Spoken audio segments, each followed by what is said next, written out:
নবীজির কন্যা ফাতেমা যখন স্বামীর বাড়ি যাচ্ছেন, মা ফাতেমা এসে বলছেন, আব্বাজান আজকে আমি স্বামীর বাড়ি যাচ্ছি জীবনের প্রথম। আল্লাহর নবী কি বলেছিলেন শুনে নিন, চমকে যাবেন। আল্লাহর নবী বলছেন, ফাতেমা একটা কথা তুমি মনে রেখো, হকের উপরে তোমার স্বামী আলী যদি নারাজ থাকে আল্লাহ নারাজ হয়ে যাবে, হকের উপরে তোমার স্বামী আলী যদি খুশি থাকে আল্লাহ খুশি হয়ে যাবে। ফাতেমা তুমি আলীকে খুশি রেখো, স্বামীকে খুশি রেখো, আর সঙ্গে একটা কথা মনে রেখো, আলীকে দ্বিতীয়বার ডাকতে যেন না হয়, অর্থাৎ এক ডাকে সাড়া দেবে। কটাকে? কি আশ্চর্য! মা ফাতেমা যতদিন বেঁচে ছিলেন আলীর এক ডাকে সাড়া দিতেন, এক ডাকে সাড়া দিতেন। শুনে নিন, একদিনের ছোট্ট একটা ঘটনা সংক্ষেপে বোঝার জন্য বলছি। হযরত আলী রাদিয়াল্লাহু তাআলা বাড়ি ঢুকেছেন, গভীর রাত। ফাতেমা বলে একবার ডেকেছেন, লাব্বাইক বলে দরজাখানা খুলে দিয়েছে। হযরত আলী বলছেন, ফাতেমা আমি জানি তোমার সম্মানটা অনেক বেশি, তুমি নবীর কন্যা, আমার জন্য তোমার রাত জেগে বসে থাকতে হবে না, তুমি হাসান হুসাইনকে খাইয়ে তুমি নিজে খেয়ে নেবে, খেয়ে ঘুমিয়ে পড়বে তোমরা, আমি অনেক রাতে ফিরি, এসে খাওয়া দাওয়া করে আমি ঘুমিয়ে পড়ব। মা ফাতেমা কি বলেছিলেন শুনে নিন, এই বরিশার মা বোনরা শুনে নিন, কেমন মার কেমন মেয়ে, আর কেমন স্ত্রী আর কেমন স্বামী, কেমন বাপ আর কেমন মেয়ে দেখুন। সঙ্গে সঙ্গে মা ফাতেমা বলেছিলেন, প্রাণের স্বামী এটা হলো আমার মায়ের স্বভাব, বাপের অর্ডার। কি বললো? কি বললো? মায়ের স্বভাব, বাপের অর্ডার। হযরত আলী রাদিয়াল্লাহু তাআলা আনহু বলছেন, ফাতেমা দয়া করে একটু বলো মায়ের স্বভাব আর বাপের অর্ডারটা কি? ফাতেমা বলছেন, আমরা হলাম 4 বোন, জয়নাব, উম্মে কুলসুম, রুকাইয়া, আমি হলাম ছোট মেয়ে ফাতেমা। আমাদের 4 বোনকে খাইয়ে ভাইদেরকে আল্লাহ পাক বাল্যকালে ডেকে নিয়েছে। আমাদের 4 বোনকে খাইয়ে আমার মা খাদিজা করতেন কি, আমার আম্মাজান খাদিজা করতেন কি, আমাদেরকে খাইয়ে শুইয়ে দিয়ে আমার আম্মাজান আব্বাজানের অপেক্ষায় দাঁড়িয়ে থাকতেন, দরজাখানা লাগিয়ে দিয়ে হেলান দিয়ে দাঁড়িয়ে দাঁড়িয়ে আল্লাহ আল্লাহর জিকির করতে দেখেছি। যতবার যত রাতে আমার আব্বাজান এসে খাদিজা বলে একবার ডেকেছে, লাব্বাইক ইয়া রাসূলুল্লাহ বলে দরজাখানা খুলে দিয়েছে। এই অভ্যাসটা আমি আমার মায়ের থেকে শিখেছি। আর এখনকার মেয়েদের অবস্থা কি শুনবেন? রাগ করবেন না, মা বোনেরা রাগ করবেন না। মা এখনকার মেয়েদের অবস্থা, আপনার মেয়েকে বিবাহ দিয়েছেন, কোথায় বলি, কাছাকাছি বললে বিপদ আছে তো, এই কাছাকাছি হয়ে যাবে না, ওই ধরুন হলদিয়ায়, আপনার মেয়েকে হলদিয়াতে বিয়ে দিয়েছেন। বিবাহ দেওয়ার পরে একদিন পৌষ মাসে, কোন মাসে, মানে ঠান্ডা পড়েছে বেশি, পৌষ মাসে সন্ধ্যা 7টার সময় আপনার স্ত্রী আপনার মেয়েকে, অর্থাৎ মেয়ের মা মেয়েকে ফোন করেছে, হ্যালো কি করছিস মা? তা মেয়ের মাকে বলছে, কি আর করব, এমন জায়গায় বিয়ে দিয়েছ, শ্বশুর খায় রুটি, স্বামী খায় পরোটা, শাশুড়ি খায় গরম ভাত, আমি খাই মুড়ি। মেয়ের মা তো অবাক, শ্বশুর খায় রুটি, স্বামী খায় পরোটা, শাশুড়ি খায় গরম ভাত, আমার মেয়ে খায় শুকনো মুড়ি। তা যা পারে হোক। তা জামাই কখন বাড়ি আসে মা? ওই হলদিয়া সিটি সেন্টার ওখানে একটা কাজ করে, সেই রাত 12টার সময় বাড়ি আসে। তখন মেয়ের মা শিখিয়ে দিচ্ছে, তুই এক কাজ করবি, ওই 9টার দিকে একটু ঘুমিয়ে নিবি, তারপরে জামাই এলে উঠবি। আচ্ছা ভাই আপনারা বলেন তো দেখি, রাত 9টার সময় যদি কনকনে শীতে লেপ বা কম্বলের ভিতরে যদি কোনো মেয়ে ছেলে বা বেটা ছেলে একবার ঢুকে যায়, 11টার সময় কাঁচা ঘুমে উঠতে ভালো লাগবে? হ্যাঁ? তুমি হলে নবীর, তুমি আবার বলা আমি নবীর ভক্ত। তোমার নবী তো এই কথা বলেনি তার মেয়েকে, আজ থেকে বলে যাচ্ছি আপনারা সত্যিকারের যদি পিতামাতা হয়ে থাকেন নবীর মতো দায়িত্ব পালন করে যান। আমার বলার উদ্দেশ্য এইটাই। চলুন এবার ফাতেমাকে আলী বলছেন, এটা নাই বুঝলাম মায়ের স্বভাব, বাপের অর্ডারটা কি শুনি। বলছে আপনার বাড়িতে আমি যেদিন আসছিলাম সেদিন আমি আমার আব্বাজানকে জিজ্ঞাসা করলাম, আব্বাজান, আমার আব্বাজান বললেন, ফাতেমা রে, আলীকে দ্বিতীয়বার ডাকতেই যেন না হয়, অর্থাৎ এক ডাকে সাড়া দেবে। তাই আমি ফাতেমা মরণ পর্যন্ত চেষ্টা করে যাব আপনার এক ডাকে সাড়া দিতে। একদিনের একটা ছোট্ট ঘটনা শুনুন। এই বাচ্চা, এই কোরআনে লেখা আছে, আল্লাহ পাক কোরআনে সূরা নিসায় বলেছেন 2, 3 অথবা 4টে বিয়ে করতে পারো। যদি তোমাদের ভয় হয় একটা বিয়ে করো। মাসনা ওয়াসুলাসা ওয়ারুবা ফাইন খিফতুম আল্লাহ তাআদিলু ফাওয়াহিদাতান। যদি তোমাদের ভয় হয় স্ত্রীদের মাঝে ন্যায় বিচার করতে পারবো না, একটা বিয়ে করো। তো এই কোরআনের আয়াতটা মা ফাতেমা পড়ছেন, বুঝতে পারছেন? আর আলী পাশে শুয়ে আছে, স্বামী শুয়ে আছে। এখন আল্লাহ বলেছেন 2, 3, 4টে বিয়ে করতে পারো, হ্যাঁ, আর ভয় হলে একটা বিয়ে করো। এখন এই 2, 3, 4 এই আয়াতটা যখন পড়ছে না, তখন আলী শুনছেন। সূরা নিসার শুরু থেকে যখন মা ফাতেমা পড়ছেন, আলী শুয়ে আছেন পাশে শুনছেন। আর যেই বিয়ের 2, 3, 4টে বের কথা আছে, ওই জায়গায় ফাতেমা আয়াতগুলো মনে মনে পড়ছে যাতে করে আলী শুনতে না পায়। তখন হযরত আলী বলছে, ফাতেমা, আমি বুঝতে পেরেছি আমি 2টো বিয়ে করবো না, ভয় নেই। আল্লাহ পাক 4 কেন, একাধিক নারীর সম্মান, ইজ্জত, ক্ষমতা আল্লাহ তোমার মধ্যে দিয়েছে। জোরে বলুন সুবহানাল্লাহ। দেখেছেন স্বামী স্ত্রী কেমন, এটা বলে স্বামী স্ত্রী। যাই হোক, অনেক আলোচনা, অধিকার গেলাম না। একবার দরুদ শরীফ, আল্লাহুম্মা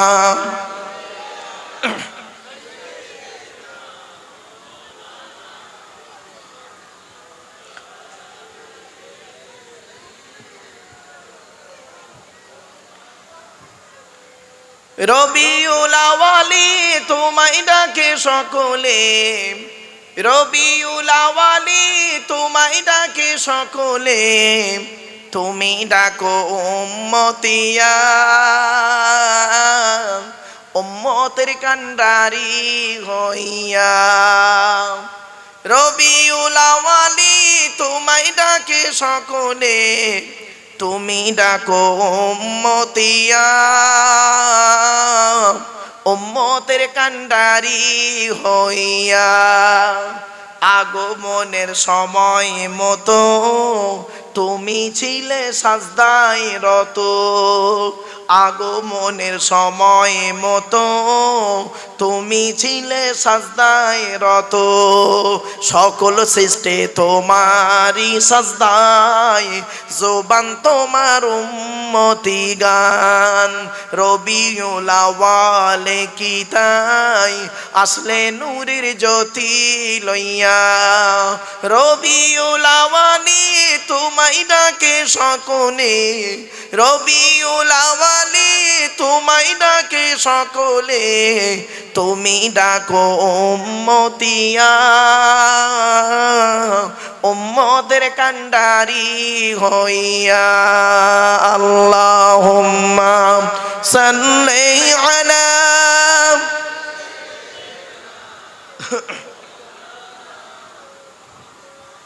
ওয়া আলা আলি সাইয়্যিদিনা।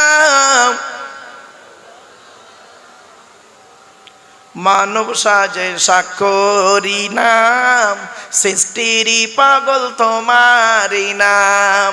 তোমার পাগল না হইলে যে মোমেন বন্ধু হয় না সে যে, তোমার পাগল না হইলে যে মোমেন বন্ধু হয় না সে যে।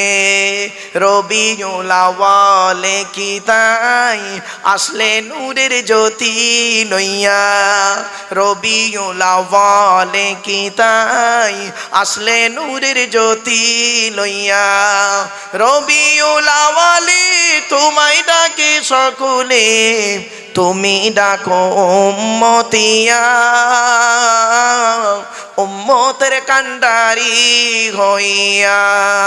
আল্লাহুম্মা সাল্লি আলা সাইয়্যিদিনা মাওলানা মুহাম্মদ ওয়া আলা আলি সাইয়্যিদিনা মাওলানা মুহাম্মদ। প্রিয় শ্রোতা মণ্ডলী, বিশ্বনবী মুহাম্মদ সাল্লাল্লাহু আলাইহি সাল্লামের জীবন চরিত্র নিয়ে আলোচনা করতে গিয়ে বলে যাচ্ছি, আল্লাহর নবীর দেখতে কেমন ছিল সংক্ষেপে বলে দিচ্ছি আপনাদেরকে। যদি কোনো ব্যক্তি নবীকে স্বপ্নে দেখে থাকেন শুনে রেখে দিন, আল্লাহর নবী বলেছেন, মান রাআনি ফিল মানামি ফাকাদ রাআল হাক্কা ফাইন্না শাইতানা লা ইয়াতামাসসালু বি। আল্লাহর নবী বলেন, যে ব্যক্তি ঈমানি হালতে স্বপ্নের মাধ্যমে আমাকে একবার দেখবে, সত্য দেখবে, শয়তান কোনোদিন নবীর রূপ ধারণ করতে পারে না। যে ব্যক্তি নবীকে সত্যিকারের স্বপ্নে দেখবে, তার দুনিয়াটা শান্তিময় হবে, আখিরাতটাও শান্তি পেয়ে যাবে। এবার আসছি, নবীর কপালটা আর আমাদের কপালটা আলাদা। নবীর কানের এই অংশটি, গালের এই অংশটি, গলার এই অংশটি, হাতের আঙুলগুলো, পায়ের মাংসলগুলো, সিনা মোবারক, নবীর কাঁধ মোবারকটা সাধারণ মানুষের থেকে আলাদা। এক কথায় আল্লাহ পাক আমার রাসূলকে এত সুন্দর রূপ দান করেছিলেন, এত সুন্দর রূপ দান করেছিলেন, যে ব্যক্তি একবার দেখতেন, শত্রু হোক আর মিত্র হোক, ঘুরে তাকিয়ে আবার দেখতেন। জোরে বলুন। শুধু তাই নয়, বিশ্বনবী মুহাম্মদ সাল্লাল্লাহু আলাইহি ওয়াসাল্লাম সম্পর্কে তার কিছু হাদিস আপনাদের সঙ্গে পেশ করে যাচ্ছি। এবার আসছি, ইবাদত কাকে বলে সহজ ভাষায়। এটা বললেই তবে ওটা বোঝাতে সুবিধা হবে। যে কাজের শুরু হবে আল্লাহর নাম, যে কাজের শেষ হবে আল্লাহর নাম। কি বললাম? শুরু হবে কার নামে? যে কাজের শুরু হবে আল্লাহর নাম, যে কাজ শেষ হবে আল্লাহর নাম। নবীর তরিকায় কাজটা হবে, টোটাল কাজটা ইবাদত বলে গণ্য হবে। আবার বলছি, শুনে নিন, যে কাজের শুরু হবে আল্লাহর নাম, শেষ হবে আল্লাহর নাম। তাহলে শুরু হলো আল্লাহর নামে, শেষ হবে আল্লাহর নামে, অন্যের নামে শেষ হবে না। নবীর তরিকায় কাজটা হবে, নবীজি যেভাবে করেছেন, সাহাবীরা যে তরিকায় কাজটা করেছেন, সেই তরিকায় কাজটা হবে। ওই কাজটা ইবাদত বলে গণ্য হবে। খাওয়াটা ইবাদত, ঘুমানোটা ইবাদত, মসজিদে ঢোকা বেরোনোটা ইবাদত, ব্যবসা করাটা ইবাদত, জলসায় বসাটা ইবাদত। একটা একটা করে উদাহরণ দিয়ে দিচ্ছি। খাওয়াটা ইবাদত কি করে হবে? নবী বলেছেন, খাওয়ার আগে আল্লাহর নাম নিয়ে খাওয়া শুরু করবে। আল্লাহুম্মা বারিক লানা ফিমা রাযাকতানা ওয়া কিনা আযাবান নার, বিসমিল্লাহি ওয়া আলা বারাকাতিল্লাহ। খাওয়ার শুরু হবে আল্লাহর নাম। খাওয়ার আগে দস্তরখানা বিছিয়ে নেবে, খাবার আগে হাতটা ধুয়ে নেবে, খাবার আগে লবণ বা পানি গালে দেবে। শুধু তাই নয়, নবী আমার 3 আঙুলে খাবার তুলতেন, 5 আঙুলে গালে দিতেন, ভালো করে চিবিয়ে হজম করে বের করতেন। আর এ চাচা নবী ভক্ত বেবাড়িতে খেতে গেছে, 3 আঙুলে মাল তোলে, 5 আঙুলে গাবা গাবা গাবা গাম মারতেছে। ঠিক না বেটি? নবীজি বললেন, খাবার মাঝে যদি পানির পিপাসা পায়, টক টক করে পানি পান করবে না, 3 ঢোকে পানি পান করবে। পানি পান করার পরে কি বলবে? ওয়াসাকাহুম রাব্বুহুম শারাবান তাহুরা। নবী বললেন, খাওয়া হয়ে গেলে আঙুলটাকে ভালো করে চাটবে। আঙুল চাটবেন কেন? কানাডার নবীর এই হাদিসকে নিয়ে গবেষণা করলো কে? আমরা করিনি। আমরা তো এইসব, আমাদের তো সময় আছে এইসব করার। আমরা মারামারি করবো না, ওই করবো। নবীর এই হাদিসকে নিয়ে গবেষণা করলো কে? কানাডার টরন্টো ইউনিভার্সিটি অ্যানাটমি বিভাগের প্রফেসর, বিখ্যাত পণ্ডিত বৈজ্ঞানিক। লোকটার নাম হলো উইলিয়ামস হার্ভে। উনি বলছেন কি জানেন? উনি বলছেন, মুহাম্মদ সাল্লাল্লাহু আলাইহি ওয়াসাল্লাম কেন বললেন খাবার শেষে আঙুল চাটতে হবে? আমি গবেষণা করে দেখলাম, মুখের মধ্যে একটা লালা গ্রন্থি আছে, ওই লালাটা যত বেরোবে তত হজমের উপকার হবে। এই জন্য মুহাম্মদ সাল্লাল্লাহু আলাইহি ওয়াসাল্লাম বলেছেন, তোমরা খাবার শেষে আঙুলটাকে ভালো করে চেটে নাও। 1500 বছর আগে আমার নবীর সুন্নাতকে আজকের বাস্তবায়ন করছে বৈজ্ঞানিকরা, আর আমরা তার কোনো মূল্যই দিলাম না। ঠিক না বেটি? শুধু তাই নয়, নবীজি বলেছেন, খাওয়া হয়ে গেলে যে প্লেটে খাবে, ওই প্লেটটাকে ভালো করে চেটে খাবে। আল্লাহর নবীর হাদিসে আল্লাহর নবীর স্ত্রী আম্মা জান আয়েশা বলছেন, 1000টা প্লেট যদি আমার সামনে দেওয়া হয়, আল্লাহর নবী যে প্লেটে খেয়েছেন ওই প্লেটটা আমি আগেই বুঝতে পারতাম আল্লাহর নবীর প্লেটটা অত্যন্ত পরিষ্কার থাকতো। আর আপনি কি করেছেন?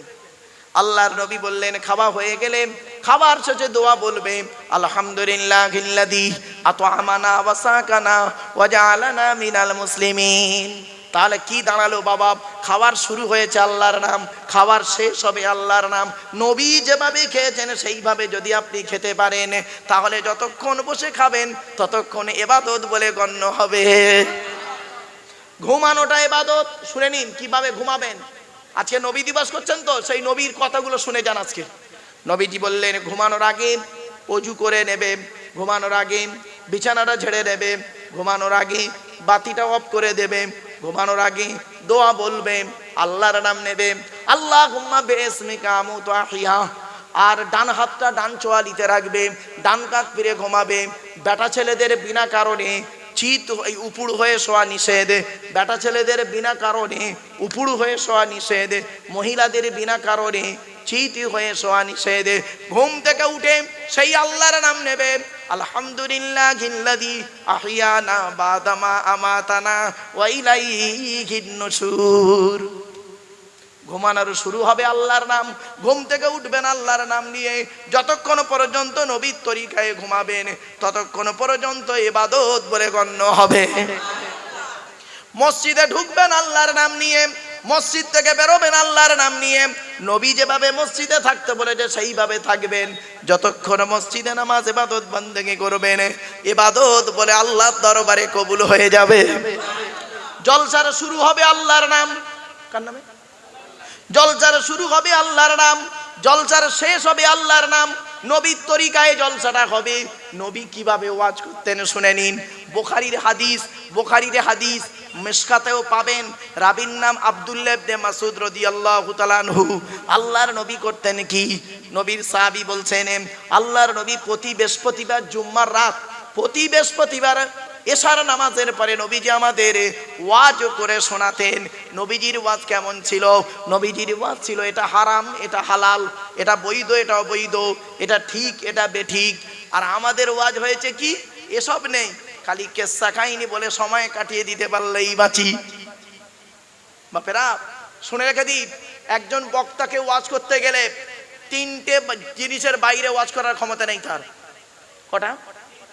এই পৃথিবীতে যত বক্তা এসেছেন, পৃথিবীতে আদম থেকে নিয়ে এখন পর্যন্ত যত বক্তা এসেছেন বা আসবেন, তিনটে জিনিসের বাইরে কারোর ক্ষমতা নেই ওয়াজ করার। কি? শুনে নিন। এক নাম্বার হলো, হয় বক্তাকে অতীতকালের কোনো কথা বলে বর্তমানে বোঝাতে হবে। ঠিক না ঠিক? অতীতকালে নবীর হাদিস, কোনো ভালো লোকের কাহিনী, কোনো খারাপ লোকের কাহিনী ইত্যাদি অতীতকালের কথা বলে বর্তমানে বোঝাতে হবে। নইলে বক্তাকে বর্তমানের কিছু কথা বলে বর্তমানে বোঝাতে হবে। কিছু বুঝতে পারছেন? বর্তমানের কথা বলে বর্তমানে বোঝাতে হবে, দুটো। তিন নাম্বার, নইলে বক্তাকে ভবিষ্যৎকালের কথা বলে বর্তমানে সচেতন করতে হবে। ভবিষ্যৎকালে কিয়ামতের মাঠে জাহান্নামের আগুনে জ্বলবে দাউ দাউ করে, পৃথিবী ভূমিকম্প হবে, বজ্রাঘাত পড়বে, ইত্যাদি ইত্যাদি ইত্যাদি। অতএব তোমরা এখন থেকে সাবধান হও, নামাজ পড়ো, রোজা রাখো, ইত্যাদি ইত্যাদি। কিছু বুঝতে পারছেন? এই তিনটে জিনিসের বাইরে বক্তব্য রাখার কারোর ক্ষমতা নেই বাপ। এই বাস্তবে এতক্ষণ আপনাদের কাছে বক্তব্য রেখেছি, এই তিনটেকে সামনে রেখে অতীতকালের কথা বলে বর্তমানে বলেছি, বর্তমানের কথা বলে বর্তমানে বলেছি, এবং ভবিষ্যৎকালের কথা বলে বর্তমানে সচেতন করছি। একটু মাথায় রাখুন, বুঝতে সুবিধা হবে। চলুন ছোট্ট একটা কথা আপনাদেরকে জিজ্ঞাসা করি। আচ্ছা, পৃথিবীর এমন কোন শিক্ষককে দেখেছেন? আমার স্কুলে আজকে একজন শিক্ষক বিদায় নিল, ট্রান্সফার হলো, জেনারেল ট্রান্সফার। আপনাদের মেদিনীপুরই এসছে, ইলাইগঞ্জ হাই মাদ্রাসাতে উনি গেছেন। মাস্টারমশাইয়ের নাম হলো অভিজিৎ দাস। উনি একজন নন মুসলিম। তো আমাদের সঙ্গে খুব ভালো সম্পর্ক। কারণ কি জানেন, শিক্ষকের কোনো জাত হয় না। ঠিক না ঠিক? ডাক্তারের কোনো জাত হয় না। ডাক্তারের একটাই জাত, ও নিজেই একটা জাত। আমি ডাক্তার, তুমি রুগী। তুমি হিন্দু না মুসলিম, কালো না ফর্সা, নারী না পুরুষ, ও দেখার সময় আমার নেই। আমি ডাক্তার, তুমি রুগী। আমি শিক্ষক, তুমি শিক্ষার্থী। এজন্য আমি বাগনান কলেজে এসেছিলাম। বাগনান কলেজে ম্যাক্সিমাম হাই স্কুল, কলেজ টলেজে যাই তো, আর কলেজের লেকচারটা হয় আলাদা। এখানে একটু টান টন দিতে হয়, নইলে শ্রোতারা আবার সমস্যায় পড়ে যায়। তো কলেজে গেলে, হাই স্কুলে গেলে সেখানে টুকটুক করে কেটে কেটে বক্তব্য রাখতে হয়। তো আমি বেশ কিছু কলেজে, হাই স্কুলে গিয়ে বক্তব্য রাখতে গিয়ে একটা কথা বলেছিলাম। এই কয়েকদিন আগে আকুনি বলে একটা স্কুল আছে, মানে হুগলি জেলার খুব পুরাতন স্কুল, আকুনি হাই স্কুল। 100 বছর পূর্ণ হলো ওদের। ওদের স্কুলের বয়স ছিল 1924 সালে তৈরি, আর এই 2024 সালে 100 বছর পূর্ণ হলো। তা নবী দিবস করতে গিয়ে একটা ছোট্ট কথা বলেছিলাম। অনেক জ্ঞানী গুণীরা এসেছেন, হিন্দু মুসলিম সব এসেছেন, প্রাক্তন ছাত্রদেরকে ওরা ইনভাইট করেছেন। তো সেখানে গিয়ে একটা ছোট্ট কথা বলেছিলাম, সেইটা আপনাদের সঙ্গে শেয়ার করছি এখানে, দেখুন কথাটা কেমন লাগে। আমি ওখানে বলেছিলাম যে পৃথিবীর এমন কোন শিক্ষককে আপনারা দেখেছেন, আপনারা দেখে থাকলে বলবেন, আমাকে বলেন দেখি, যে যিনি ধরুন ক্যালকাটা ইউনিভার্সিটির একজন লেকচারার, 60 বছর বয়স পর্যন্ত উনি ক্যালকাটা ইউনিভার্সিটিতে চাকরি করেছেন, তো রিটায়ার্ড হয়ে গেছেন। রিটায়ার্ড হয়ে যাওয়ার পরে ওনাকে কোনো কয়েকজন ব্যক্তি এসে জিজ্ঞাসা করছে, স্যার আপনি ক্যালকাটা ইউনিভার্সিটিতে আপনি চাকরি করেছেন 60 বছর বয়স পর্যন্ত, এই 60 বছর বয়স পর্যন্ত চাকরি করে আপনি যত ছাত্র ছাত্রী পড়িয়েছেন বা যারা আপনার কাছে পড়েছেন, ছাত্র এবং ছাত্রী, সকলেই কি 100% পারফেক্ট? বলতে পারবেন? পৃথিবীর কোন টিচার বলতে পারবে যে আমি আমার জীবনে যত শিক্ষক ছাত্রছাত্রী পড়িয়েছি সবকটা 100% ভালো? এতটুকু বলতে পারে যে ভাই আমার জানা মতে 99% ভালো হবে, দু একটা চোর ডাকাত হলে হতে পারে ভাই, সেটা আমার কিছু করণীয় নেই, ঠিক কিনা? হ্যাঁ, দু একটা গন্ডগোল হতে পারে, 100% কারোর বলার ক্ষমতা নেই, আছে? আরে ভাই বলুন না, যদি থাকে বলবেন আমাকে, নেই। কিন্তু এই পৃথিবীতে এমন একজন মানুষ শিক্ষক হিসেবে এসেছিলেন, এমন একজন টিচার এসেছিলেন যার জন্ম হয়েছিল 570 খ্রিস্টাব্দে 29 আগস্ট, আর ইন্তেকাল হলো 632 খ্রিস্টাব্দে জুন মাসের 8 তারিখ সোমবার। 632 খ্রিস্টাব্দে জুন মাসের 8 তারিখ সোমবার। এই 62 বছর লোকটি, মানে 62 বছর ব্যক্তিটি পৃথিবীতে ছিলেন মাত্র 62 বছর। এই 62 বছর বয়সে যত ছাত্র ছাত্রী তৈরি করেছেন, ছাত্র এবং ছাত্রী, তাকে বলে সাহাবী সাহাবিয়া। মেয়ে ছেলে হলে সাহাবিয়া আর বেটা ছেলে হলে সাহাবী। সাহাবিয়া সাহাবী তৈরি করেছেন, ছাত্রছাত্রী তৈরি করেছেন।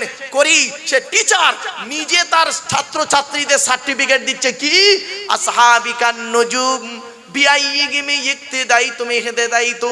আমার প্রত্যেকটা ছাত্র ছাত্রী হলো নক্ষত্রের ন্যায়, যাকে অনুসরণ করবে তার মাধ্যমে তোমরা কিয়ামতের মাঠে জান্নাতুল ফেরদাউস পেয়ে যাবে। তিনি কে? জোরে বলুন। সেই নবী দিবস করছে, সেই নবীর আলোচনা, সেই নবীকে নিয়ে গবেষণা করছে সারা ওয়ার্ল্ড গবেষণা করছে। শুনলে চমকে যাবেন। 1934 সাল, কত 1934 সালে শান্তিনিকেতন থেকে 10 কিলোমিটার দূর একটা গ্রামে নবী দিবস হবে। মানে মুসলিমরা, অল্প কিছু মুসলমান তারা নবী দিবস করবে। তা বক্তাকে মসজিদের ইমাম সাহেব, আর তো তখন এত আলেম উলামা ছিল না, তো তখন ওরা করলো কি, হিন্দু মুসলিমের বাস, হিন্দু ভাইরা, হিন্দুদের জ্ঞানীগুণী বুদ্ধিজীবীরা মুসলিম ছেলেদেরকে বলল যে ভাই তোরা এক কাজ কর, রবীন্দ্রনাথ ঠাকুরকে তোরা ইনভাইট কর, উনি তোদের নবী সম্পর্কে অনেক কথা বলতে পারবে, আমরাও যাব শুনবো। স্টেজ হলো, ইমাম সাহেব আছেন, রবীন্দ্রনাথ ঠাকুর আছেন, নবী দিবস ওনাকে ইনভাইট করা হয়েছে। সালটা ছিল 1934 সাল।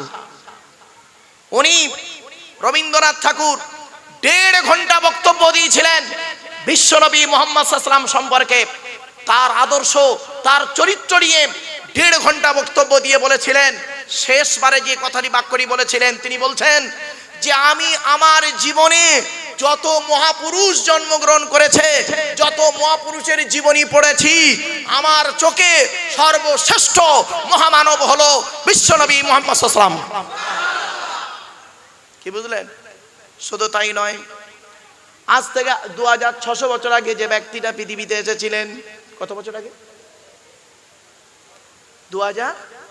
2500 বছর আগে লোকটা পৃথিবীতে এসেছিলেন।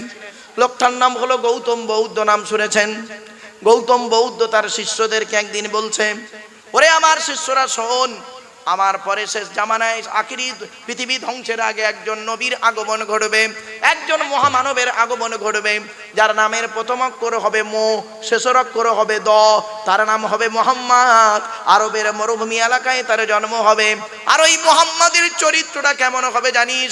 মুহাম্মাদের চরিত্রটা এমন হবে, একটা পাল্লায় যদি মুহাম্মাদের চরিত্র রাখা হয়, অপর পাল্লায় সারা বিশ্বের মানুষের চরিত্র যদি রাখা হয়, তো আমি গৌতম বৌদ্ধ বলে যাচ্ছি মুহাম্মাদের চরিত্রের পাল্লাটা ভারী হয়ে যাবে। কোরআন বলছে, আমি বলি নাই, লাকাদ কানা লাকুম ফি রাসূলিল্লাহি উসওয়াতুন হাসানা। 21 নম্বর পারার 19 নম্বর পৃষ্ঠা, সূরার নাম সূরা আহজাব। আল্লাহ বললেন, শুধু তাই না, আল্লাহ আরো বললেন, ইন্নাকা লাআলা খুলুকিন আযীম।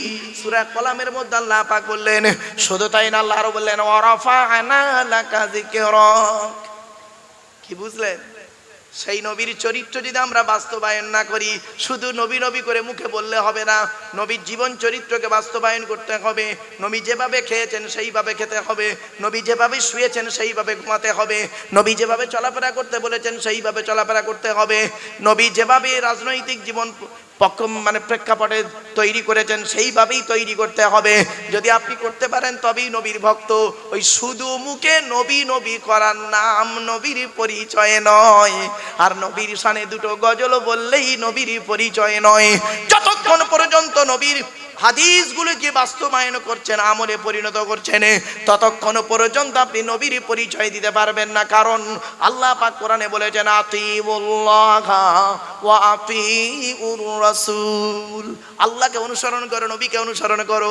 আরো অন্য জায়গাতে এসেছে, কুল ইন কুনতুম তুহিব্বুনাল্লাহ ফাত্তাবিউনি ইউহিব্বুকুমুল্লাহ। শুধু তাই না, আরেকটা দলিল আপনাদেরকে পেশ করে যাচ্ছি। আল্লাহ পাক বললেন নবীকে অনুসরণ করতে কি, মাইয়ুতিউর রাসূলা ফাকাদ আতা আল্লাহ। যে ব্যক্তি রাসূলকে অনুসরণ করলো, রাসূলের জীবন ব্যবস্থাকে নিজের জীবনে বাস্তবায়ন করলো, ওই লোকটা আল্লাহকে অনুসরণ করলো। কি বুঝলেন বাবা? যাকে তাকে যাই তাই সার্টিফিকেট সহজে দিতে যাবেন না। মনে রাখবেন, তিনটে জিনিস কোনো দিন ব্যাকে আসে না। 1 নাম্বার, ধনুক থেকে তীরটা বের হয়ে গেলে ওটা আর কোনো দিন ব্যাকে আসে না। 2 নাম্বার, দেহ থেকে আত্মাটা বের হয়ে গেলে ওটা আর পৃথিবীতে রিটার্ন দেওয়া হয় না। 3 নাম্বার হলো জবান থেকে কথা বের হয়ে গেলে ওটা আর কোনো দিন ব্যাকে আসে না। এজন্য কথা বলতে হয় খুব সাবধানে গো বাপ। অনুরোধ করে করো জোরে বলে যাচ্ছি, নিজেকে একটু চিন্তা করুন। আমি আপনাদের আলোচনার মূল জায়গা থেকে ফিরে চলে এসেছিলাম। কি বলেছিলাম? পুরুষদের 10টা গুণ লাগবে, মনে পড়ছে না? ভুলে গেছেন? আর নারীদের 10টা গুণ লাগবে। নারীদের 10 দিকের প্রশ্ন করা হবে আপনাকে। ও পুরুষ, আপনাকে 10 দিকের প্রশ্ন করা হবে। 1 নাম্বার প্রশ্ন হবে আপনাকে কিয়ামতের মাঠে এই উত্তর দিতে হবে। আল্লাহ বলবেন, তুই স্বামী হিসাবে কতটা পারফেক্ট? কি হিসাবে? স্বামী হিসাবে কতটা পারফেক্ট? স্ত্রীর সঙ্গে কেমন আচরণ করেছিস একবার লক্ষ্য কর। শুধু তাই নয়, আরো বহু আলোচনা রয়েছে বাপ। স্বামী হিসাবে কতটা পারফেক্ট, শ্বশুর হিসাবে কতটা পারফেক্ট, দাদু হিসাবে কতটা পারফেক্ট, নানা হিসাবে কতটা পারফেক্ট। শুধু তাই নয়, ভাই হিসাবে কতটা পারফেক্ট। শুধু তাই নয়, মামা হিসাবে কতটা পারফেক্ট, বাপ হিসাবে কতটা পারফেক্ট, ছেলে হিসাবে কতটা পারফেক্ট।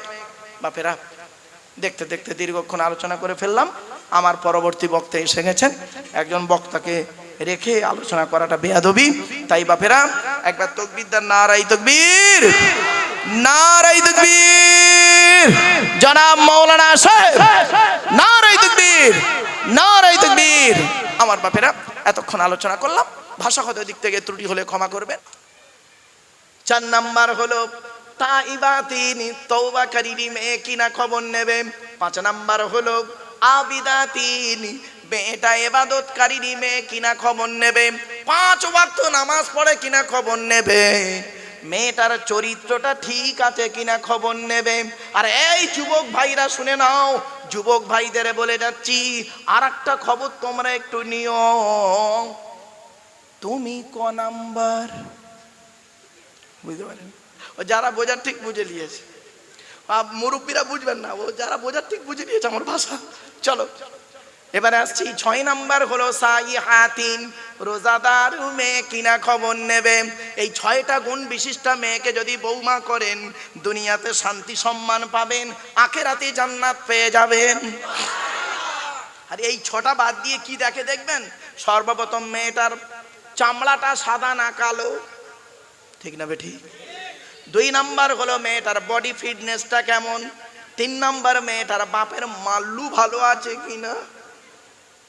এই বোকা ছেলে, আল্লাহর নবী বলেছেন কোন পুরুষ যদি কোন নারীকে অর্থের লোভে বিবাহ করে, আল্লাহ পাক তার অর্থটা নি করে দেবে, ও টাকা বেশি দিন থাকে না। 2 নাম্বার নবী বললেন কোন পুরুষ যদি কোন নারীকে রূপের লোভে বিয়ে করে, আল্লাহ পাক তার রূপটাও বেশি দিন রাখবে না।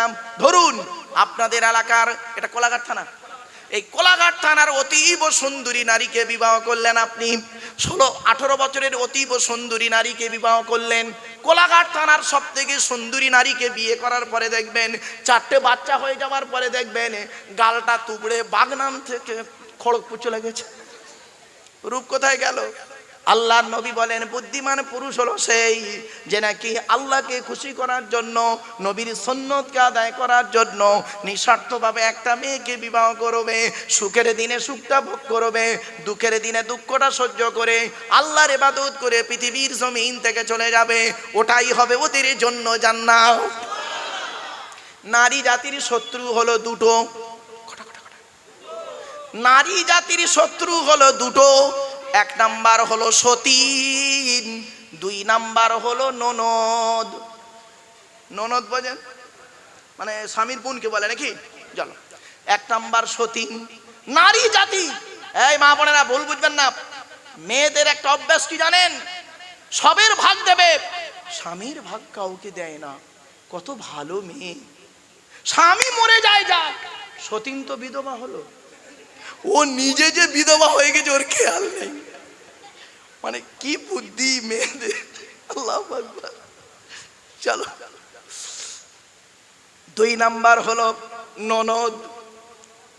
আল্লাহর নবী বললেন এই নারী জাতিরা শুনে নাও, আর পুরুষদের দিকে লক্ষ্য করে বলে যাচ্ছি বাবাজিরা, আপনি যখন আপনার বোনকে যখন কোনো জিনিস দেবেন, আপনার বোনকে যদি ছোলা চিনি দেন, আপনার বোনকে শাড়ি চুড়ি দেন, আপনার বোনকে যদি কিছু পয়সা করি দেন, আপনার স্ত্রীকে না জাইনে দেওয়াটাই উত্তম, স্ত্রীকে না জাইনে দেওয়াটাই উত্তম। আর এ বোকারা কি করে জানেন? বউ পাগলা বিবির গোলাম। এ করে কি, বউ বোনকে একটা শাড়ি দিচ্ছে, বউকে দেখাচ্ছে দেখো সোনা এই শাড়িটা বোনকে দিচ্ছি, ওর কলজে ফেটে যাবে দেখে। ভুল বললাম কথাটা? অতি বাস্তব কথা বাপ, আমারে ভুল বুঝবেন না। চলে না কি যাচ্ছে, অসুবিধা হচ্ছে? একবার দরুদ শরীফ আল্লাহুম্মা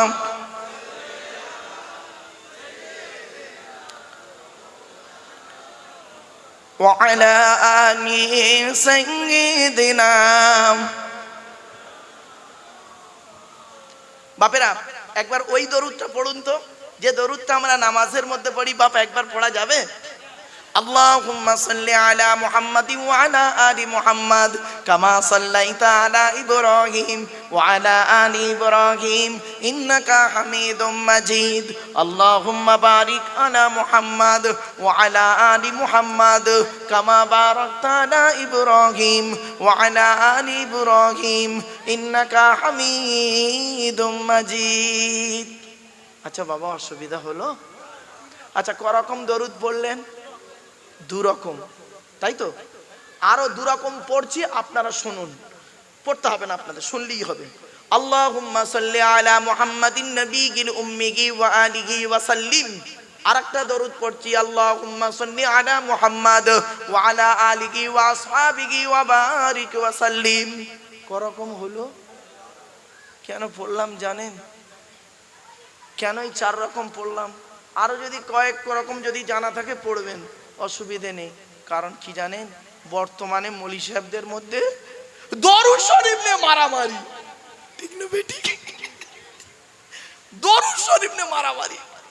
আল্লাহ পাক কোরআনে বলেছেন নবীর উপরে দরুদ পড়ো দলিল, 22 নম্বর পারার 5 নম্বর পৃষ্ঠা 6 নম্বর লাইন, সূরার নাম সূরা আহজাবের আল্লাহ পাক 56 নম্বর আয়াত আল্লাহ পাক বলে দিলেন, ইন্নাল্লাহা ওয়া মালাইকাতাহু ইউসাল্লুনা আলান নবী, নিশ্চয়ই আল্লাহ রাব্বুল আলামিন নবী মুহাম্মদ সাল্লাল্লাহু আলাইহি ওয়াসাল্লামের উপরে রহমত বর্ষণ করেন এবং মালায়েকা ফেরেশতারা মাগফিরাত তলব করেন। ইয়া আইয়ুহাল্লাযীনা আমানু, হে ঈমানদার বান্দাগণ, সাল্লু আলাইহি, তোমরা নবী মুহাম্মদ সাল্লাল্লাহু আলাইহি ওয়াসাল্লামের উপরে দরুদ পেশ করো, ওয়া সাল্লিমু তাসলিমা, নবীর প্রতি আন্তরিকতার সঙ্গে সালাম প্রেরণ করো। এই আয়াতটা হলো আয়াতে মুতলাক, সেন্টেন্স বা জুমলাটা হলো মফউলে মুতলাক। তাই বাপেদের করজোড়ে বলে যাচ্ছি, নবীর উপরে দরুদ পড়তে বলেছেন আল্লাহ পাক। যার যেমন দরুদ শরীফ মুখস্থ আছে, সহিহ হাদিস থেকে রিওয়ায়াত যে সমস্ত দরুদগুলো, ওই দরুদগুলো আপনি পড়বেন, আল্লাহ খুশি হয়ে যাবে। আমি বলিনি, নবী বলেছেন, মান সাল্লা আলাইহি ওয়াহিদাতান সাল্লাল্লাহু আলাইহি আশারা, যে ব্যক্তি নবীর উপরে একবার দরুদ শরীফ পাঠ করবে, আল্লাহ পাক তার নামায় আমলনামায় 10টা নেকি লিখে দেবে। আবার অনেক সময় সমস্যা কি হয় জানেন, একবারের বেশি দরুদ শরীফ দুবার পড়ালে অনেক শ্রোতা এমন আছে, পাশের শ্রোতাকে বলে, দেখ মাল মনে হয় ভুলে গেছে, তাই দরুদ শরীফ পড়িয়ে মনে করছে। খবরদার বলবেন না। চলুন ছোট্ট একটা কথা বলে যাচ্ছি। তাহলে বিয়ে করতে গেলে ছেলেদের কটা গুণ লাগবে? ওই দুটো গুণের যে কত বড় ব্যাখ্যা বাড়িতে গিয়ে ভাববেন। মেয়েদের কটা গুণ লাগবে? 6টা। এবার আসছি, আপনি আপনার মেয়েকে বিয়ে দিয়েছেন, আর নবী তার মেয়েকে বিবাহ দিয়েছেন। আপনি আপনার মেয়েকে যেদিন বিবাহ দিয়েছেন, যে ছেলেটার সঙ্গে বিবাহ দিয়েছেন, আপনি আপনার মেয়েকে যেদিন বিদায় দিচ্ছেন, নিজের ঘর থেকে শ্বশুর বাড়ি পাঠাচ্ছেন মেয়েকে, কি দিয়ে পাঠিয়েছিলেন, কি কি বলে পাঠিয়েছেন? আর নবী তার মেয়েকে ফাতেমাকে আলীর বাড়ি বিদায় দিয়েছিলেন। অর্থাৎ নবী তার মেয়েকে আলীর বাড়ি পাঠিয়েছিলেন, স্বামীর ঘরে পাঠিয়েছিলেন। কি বলে পাঠিয়েছিলেন আর কি দিয়ে পাঠিয়েছিলেন একটু শুনে নিন দয়া করে। আচ্ছা, আগে কোনটা বলবো, নবীরটা না আমাদেরটা? নবীরটা আগে বলি, চলুন। মুহাম্মদ সাল্লাল্লাহু আলাইহি ওয়াসাল্লাম তার কলিজার টুকরা কন্যা ফাতেমা যেদিন হযরত আলী রাদিয়াল্লাহু তাআলা আনহুর বাড়ি যাচ্ছেন, স্বামীর ঘরে প্রথম যখন যাচ্ছেন, এসে বলছেন, আব্বা জান, আজকে আমি স্বামীর বাড়ি যাচ্ছি। নবী তার মেয়েকে কি কি দিয়েছিলেন শুনুন। নবী তার মেয়েকে দিয়েছিলেন একটা কম্বল, কি একটা কটা, একটা কম্বল, ফাতেমার 2টো জামা দিয়েছিলেন, আর খেজুর পাতার চাটাই একটা দিয়েছিলেন, পানির কলসি একটা দিয়েছিলেন, একটা আটা ভাঙানোর গম ভাঙানোর একটা জাঁতা দিয়েছিলেন। আর নবীজি তার কলিজার টুকরা কন্যা মা ফাতেমা রাদিয়াল্লাহু তাআলা আনহাকে একটি মাত্র চামড়ার বালিশ দিয়েছিলেন। কটা? জোরে বলুন। একটা চামড়ার বালিশ দিয়েছিলেন। আর আপনি কি করেছেন?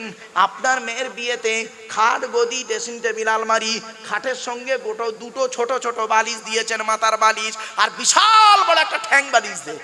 ওরে কি বালিশ বলে ভাই? সে বলে কোল বালিশ। তাহলে বাবা 5 বালিশ। তার মানে কি? মেয়ের মা মেয়েকে শিখিয়ে দিচ্ছে, মেয়ের বাপ মেয়েকে শিখিয়ে দিচ্ছে, ওরে কলিজার টুকরা মা শোন, 2টো ছোট ছোট মাথার বালিশ দিলাম, তুই একটা মাথা রেখে ঘুমাবি, জামাই একটা মাথা রেখে ঘুমাবে, স্বামী স্ত্রী গন্ডগোল বাতলে মাঝখান থেকে দেয়াল দিয়ে দিবি। এই মা বোনেরা ভালো করে শুনে নিন, বাবাজিরা শুনে নিন। আল্লাহর নবী বলেছেন, স্বামী স্ত্রী যখন ঘুমাবে একটি মাত্র লম্বা বালিশে মাথা রেখে ঘুমাবে, একটি মাত্র স্বামী স্ত্রী এক বালিশে লম্বা বালিশে মাথা রেখে ঘুমাবে। জিজ্ঞাসা করা হলো, হে নবী, স্বামী স্ত্রী এক বালিশে মাথা রেখে ঘুমালে উপকারিতা কি? আল্লাহর নবী বলেন, স্বামী স্ত্রী যদি এক বালিশে মাথা রেখে ঘুমায়, আল্লাহর রহমত, মহব্বত, ভালোবাসা আল্লাহ বাড়িয়ে দেবে। এই ওয়াজটা শোনার পরে আমার মুরব্বী বাবাজিরা অনেকে মনে মনে বলছে, ওরে মারুফ, 20 বছর আগে কেন ওয়াজটা করলি না? তোর চাচি আর শুতে নেয় না। রাগ করো না বাপ। চলো, নবীজি তার মেয়েকে কি বলেছিলেন আর আপনি আপনার মেয়েকে কি বলে পাঠিয়েছেন শুনুন। আপনি আপনার মেয়েকে কি বলেছেন? এই উঠে পালাচ্ছে কেন? বে হয়নি নাকি বলে? দোস্ত চলে যাচ্ছে? ও তা চলে যাচ্ছ? ও আসছে, ছেলে ভালো বললে হবে। চলো আমার বাপেরা শুনে নিন, নবীজি তার মেয়েকে কি বলে পাঠিয়েছেন আর আপনি আপনার মেয়েকে কি বলে পাঠিয়েছেন শুনুন। রাগ করবেন না, কেউ রেগে যাবেন না, ক্ষমা চেয়ে নিচ্ছে আগে থেকে। আপনি করেছেন কি, আপনার মেয়েকে বিয়ের দিনে 500 জন বরযাত্রী এসছে, গ্রামের আত্মীয় স্বজন 500-1000 লোককে খাইয়েছেন, 1000 লোককে খাইয়েছেন। বিয়ে পড়ানোর সময় রয়েছে মাত্র 20 জন, ঠিক না বেটি?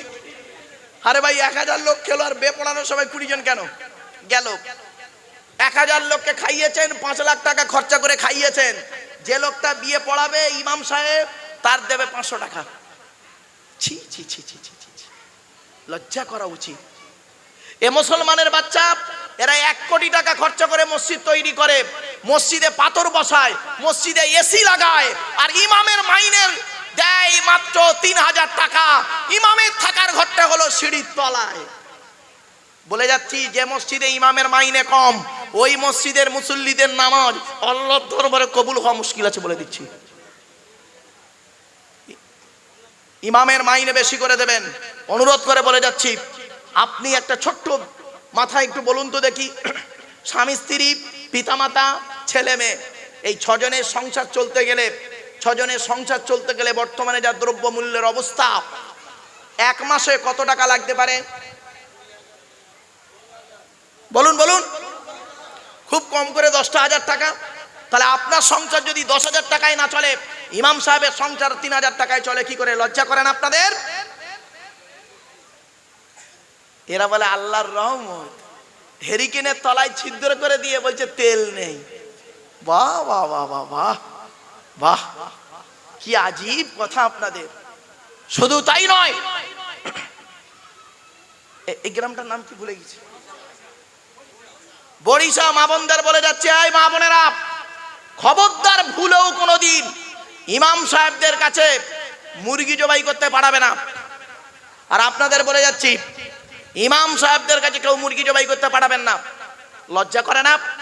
আপনার মুরগি আপনি জবাই করবেন, কি বলে জবাই করবেন? বিসমিল্লাহে আল্লাহু আকবার, ওটাই যথেষ্ট। বিসমিল্লাহে আল্লাহু আকবার, দোয়া যদি জানা থাকে তো বলবেন। এটা নিজের মুরগি নিজে জবাই করবেন, ওটাই উত্তম জিনিস। কুরবানির সময় নিজের কুরবানি নিজে করবেন, ইমাম সাহেবের প্রাপ্যটা দিয়ে দেবেন, তা তো করেন না।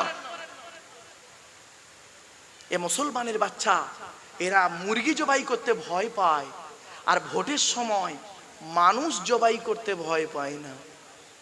তাহলে এরা কিরকম প্রাণী পৃথিবীর, যে মুরগি জবাই করতে ভয় পায়, মানুষ জবাই করতে ভয় পায় না। একটু বাড়ি থেকে ভাববেন আমার কথাগুলো। চলুন এগিয়ে যাচ্ছি। এবার মেয়েটার বিয়ে হয়ে গেল, হয়ে যাবার পর মেয়েটি বিকেল সন্ধ্যাবেলা সব গাড়ি চলে গেছে, একটা গাড়ি দাঁড়িয়ে আছে। কার গাড়ি? কার গাড়ি? বরের গাড়ি। আচ্ছা, আপনাদের এখানে বিয়ে কে করতে আসে? বর বিবাহ করতে আসে না বরের বোনাইরা বিয়ে করতে আসে? জোরে বলুন, বলুন না রে ভাই। হ্যাঁ হ্যাঁ, বর বিয়ে করতে আসে। বর তো মুখে একটা রুমাল দিয়ে হনুমানের মতো চুপ করে বসে থাকে। আর বরের বোনাইদের আইটেম দেখ, বরের বোনাই বোঝেন তো, দুলা ভাইদের আইটেম দেখবেন, বরের বোনাইদের কি আইটেম ওদিন। ওয়েট, সামান্য একটু ভুল হয়েছে, খাবো না, দরকার নেই, ভিখারির বাচ্চা, খাইনি নাকি, যা মনে করেছে তাই। কি আশ্চর্য বাবা, যার মেয়ের বিয়ে হয় সেই বোঝে কষ্টটা কি। তুমি তো গিলতে এসছো, তুমি গিলতে এসছো, আর যার খসছে সে বুঝতে পারছে। এই মুসলমানের বাচ্চা, তোমার মেয়েকে তুমি যখন বিদায় দিচ্ছ, এবার মেয়েকে বিদায় দিচ্ছে, মেয়ের গলা জড়িয়ে কাঁদছে মেয়ের ভাই, হাউ মাউ করে কাঁদছে। এই মেয়ের ভাইরা, খবরদার কাঁদবেন না, ফলস কান্না, চিটিংবাজি কান্না, বোকা কোথাকারে। তুই তোর বোনের গলা জড়িয়ে কাঁদছিস, হ্যাঁ, তোর বোনের গলা জড়িয়ে কাঁদছিস, ভালোবাসা দেখাচ্ছিস। তুই কি জানিস তোর বাপ আর মা মরে যাবার 5 বছর পরে ওই বোন আর বোনাই আসবে, ওই ফারাইজি অংশ, তোর বাপের 4টে দোকান আছে, ওই কোলাঘাটের দোকানটা নেবার জন্য আসবে। আর যদি না দিস, তোর নামে কোলাঘাট কোর্টে কেস করবে, মেদিনীপুর কোর্টে, তমলুক কোর্টে। ঠিক না বে ঠিক? শুধু তাই নয়, এটা গেল মেয়ের ভাইয়ের ঘটনা। এবার মেয়ের বাপের আইটেমটা দেখুন। মেয়ের বাপ কাঁদছে মেয়েকে ধরে, মেয়ের বাপকে ধরে কাঁদছে, খুব কান্না কাঁদছে। মেয়ের বাপেরও খুব কান্না আসছে। ছোটবেলায় মানুষ করেছি, লেখাপড়া শিখিয়েছি, দেনা করে সুদে টাকা নিয়ে বিয়ে পড়িয়েছি। বাস্তব বলছি ভাই, একজনের কাছে 2 লাখ টাকা পেতো, সে দেবে না। হঠাৎ বলেছে ভাই আমার ছেলের অসুস্থ, আমি দিতে পারবো না। কি করবে? সুদে টাকা নিয়ে মেয়ের বিয়ে দিচ্ছে। এর বুঝতে পারছেন তার কষ্টটা কত হচ্ছে। যাবার সময় মেয়েটা কাঁদছে, মেয়েটার গলা জড়িয়ে বাপও কাঁদছে। কাঁদতে কাঁদতে বাপ কি বলছে শুনুন, বাপ কি বলছে শুনুন। কাঁদিস নি মার, কাঁদিস নি, আমরা কাল সকাল সকাল যাচ্ছি। তুই সকালবেলা গিয়ে কি করবি বে? তুই সকালবেলা গিয়ে কি করবি? বাস্তব গাই, ভুল বললাম কি? তুই শান্ত, তুই ওই কথাটা বলে তোর মেয়েকে পাঠা, তুই ওই কথাটা বলে তোর মেয়েকে পাঠা। যে কথা আমার নবী বলেছেন ফাতেমাকে, জোরে বলুন। চলো ফাতেমাকে নবীজি কি বলেছিলেন একটু বলে দিই, শুনলে চমকে যাবে। মা ফাতেমা যখন আল্লাহর নবীর কাছে এসে বলছেন, আব্বা জান আজকে জীবনের প্রথম স্বামীর বাড়ি আমি যাচ্ছি। এই বাচ্চা, এই চুপ কর, এই তো হয়ে এসছে, আর কয়েক মিনিট পরবর্তী বক্তা এসে গেছেন নাকি? চলো এই আর নয়, বন্ধ করে দেবো, চলেন। নবীজি যখন, নবীজির কন্যা ফাতেমা যখন স্বামীর বাড়ি যাচ্ছেন, মা ফাতেমা এসে বলছেন, আব্বা জান আজকে আমি স্বামীর বাড়ি যাচ্ছি জীবনের প্রথম। আল্লাহর নবী কি বলেছিলেন শুনে নিন, চমকে যাবেন। আল্লাহর নবী বলছেন, ফাতেমা একটা কথা তুমি মনে রেখো, হকের উপরে তোমার স্বামী আলী যদি নারাজ থাকে, আল্লাহ নারাজ হয়ে যাবে। হকের উপরে তোমার স্বামী আলী যদি খুশি থাকে, আল্লাহ খুশি হয়ে যাবে। ফাতেমা তুমি আলীকে খুশি রেখো, স্বামীকে খুশি রেখো, আর সঙ্গে একটা কথা মনে রেখো, আলীকে দ্বিতীয়বার ডাকতে যেন না হয়, অর্থাৎ এক ডাকে সাড়া দেবে। কটাকে? কি আশ্চর্য! মা ফাতেমা যতদিন বেঁচে ছিলেন আলীর এক ডাকে সাড়া দিতেন, এক ডাকে সাড়া দিতেন। শুনে নিন একদিনের ছোট্ট একটা ঘটনা, সংক্ষেপে বোঝার জন্য বলছি। হযরত আলী রাদিয়াল্লাহু তাআলা বাড়ি ঢুকেছেন, গভীর রাত। ফাতেমা বলে একবার ডেকেছেন, লাব্বাইক বলে দরজাখানা খুলে দিয়েছে।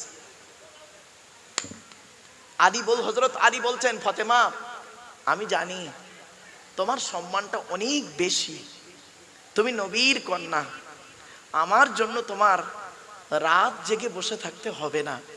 তুমি হাসান হুসাইনকে খাইয়ে তুমি নিজে খেয়ে নেবে, খেয়ে ঘুমিয়ে পড়বে তোমরা। আমি অনেক রাতে ফিরি, এসে খাওয়া দাওয়া করে আমি ঘুমিয়ে পড়ব। মা ফাতেমা কি বলেছিলেন শুনে নিন।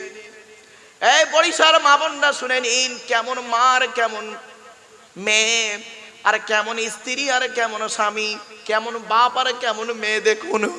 সঙ্গে সঙ্গে মা ফাতেমা বলেছিলেন, প্রাণের স্বামী এটা হলো আমার মায়ের স্বভাব, বাপের অর্ডার। কি বললো? কি বললো? মায়ের স্বভাব, বাপের অর্ডার। হযরত আলী রাদিয়াল্লাহু তাআলা আনহু বলছেন, ফাতেমা দয়া করে একটু বলো মায়ের স্বভাব আর বাপের অর্ডারটা কি? ফাতেমা বলছেন, আমরা হলাম 4 বোন, জয়নাব, উম্মে কুলসুম, রুকাইয়া, আমি হলাম ছোট বোন, ছোট মেয়ে ফাতেমা। আমাদের 4 বোনকে খাইয়ে ভাইদেরকে আল্লাহ পাক বাল্যকালে ডেকে নিয়েছে। আমাদের 4 বোনকে খাইয়ে আমার মা খাদিজা করতেন কি, আমার আম্মাজান খাদিজা করতেন কি, আমাদেরকে খাইয়ে শুইয়ে দিয়ে আমার আম্মাজান আব্বাজানের অপেক্ষায় দাঁড়িয়ে থাকতেন। দরজাখানা লাগিয়ে দিয়ে হেলান দিয়ে দাঁড়িয়ে দাঁড়িয়ে আল্লাহ আল্লাহর জিকির করতে দেখেছি। যতবার যত রাতে আমার আব্বাজান এসে খাদিজা বলে একবার ডেকেছে, লাব্বাইক ইয়া রাসূলুল্লাহ বলে দরজাখানা খুলে দিয়েছে। এই অভ্যাসটা আমি আমার মায়ের থেকে শিখেছি। আর এখনকার মেয়েদের অবস্থা কি শুনবেন? রাগ করবেন না, এই মা বোনেরা রাগ করবেন না মা। এখনকার মেয়েদের অবস্থা, আপনার মেয়েকে বিবাহ দিয়েছেন, কোথায় বলি, কাছাকাছি বললে বিপদ আছে, তো এই কাছাকাছি হয়ে যাবে না, ওই ধরুন হলদিয়ায় আপনার মেয়েকে হলদিয়াতে বিয়ে দিয়েছেন। বিবাহ দেওয়ার পরে একদিন পৌষ মাসে, কোন মাসে, মানে ঠান্ডা পড়েছে বেশি, পৌষ মাসে সন্ধ্যা 7টার সময় আপনার স্ত্রী আপনার মেয়েকে, অর্থাৎ মেয়ের মা মেয়েকে ফোন করেছে, হ্যালো কি করছিস মা? তা মেয়ে মেয়ের মাকে বলছে, কি আর করব, কি আর করব, এমন জায়গায় বিয়ে দিয়েছ, শ্বশুর খায় রুটি, স্বামী খায় পরোটা, শাশুড়ি খায় গরম ভাত, আমি খাই মুড়ি। মেয়ের মা তো অবাক, শ্বশুর খায় রুটি, স্বামী খায় পরোটা, শাশুড়ি খায় গরম ভাত, আমার মেয়ে খায় শুকনো মুড়ি। তা যা পারে হোক। তা জামাই কখন বাড়ি আসে মা? জয় হলদিয়া সিটি সেন্টার ওখানে একটা কাজ করে, সেই রাত 12টার সময় বাড়ি আসে। তখন মেয়ের মা শিখিয়ে দিচ্ছে, তুই এক কাজ করবি, ওই 9টার দিকে একটু ঘুমিয়ে নিবি, তারপরে জামাই এলে উঠবি। আচ্ছা ভাই আপনারা বলেন তো দেখি, রাত 9টার সময় যদি কনকনে শীতে লেপ বা কম্বলের ভিতরে যদি কোনো মেয়ে ছেলে বা বেটা ছেলে একবার ঢুকে যায়, 11টার সময় কাঁচা ঘুমে উঠতে ভালো লাগবে? হ্যাঁ? তুমি হলে নবীর, তুমি আবার বলা আমি নবীর ভক্ত, নবীর ভক্ত, নবীর ভক্ত। তোমার নবী তো এই কথা বলেনি তার মেয়েকে। আজ থেকে বলে যাচ্ছি, আপনারা সত্যিকারের যদি পিতামাতা হয়ে থাকেন, নবীর মতো দায়িত্ব পালন করে যান। আমার বলার উদ্দেশ্য এইটাই। চলুন এবার ফাতেমাকে আলী বলছেন, এটা নাই বুঝলাম মায়ের স্বভাব, বাপের অর্ডারটা কি শুনি। বলছে আপনার বাড়িতে আমি যেদিন আসছিলাম সেদিন আমি আমার আব্বাজানকে জিজ্ঞাসা করলাম, আব্বাজান, আমার আব্বাজান বললেন, ফাতেমা রে, আলীকে দ্বিতীয়বার ডাকতেই যেন না হয়, অর্থাৎ এক ডাকে সাড়া দেবে। তাই আমি ফাতেমা মরণ পর্যন্ত চেষ্টা করে যাব আপনার এক ডাকে সাড়া দিতে। একদিনের একটা ছোট্ট ঘটনা শুনুন। এই বাচ্চা, এই কোরআনে লেখা আছে, আল্লাহ পাক কোরআনে সূরা নিসায় বলেছেন 2, 3 অথবা 4টে বিয়ে করতে পারো। যদি তোমাদের ভয় হয় একটা বিয়ে করো। মাসনা ওয়াসুলাসা ওয়ারুবা ফাইন খিফতুম আল্লাহ তাআদিলু ফাওয়াহিদাতান। যদি তোমাদের ভয় হয় স্ত্রীদের মাঝে ন্যায় বিচার করতে পারবো না, একটা বিয়ে করো। তো এই কোরআনের আয়াতটা মা ফাতেমা পড়ছেন, বুঝতে পারছেন? আর আলী পাশে শুয়ে আছে, স্বামী শুয়ে আছে।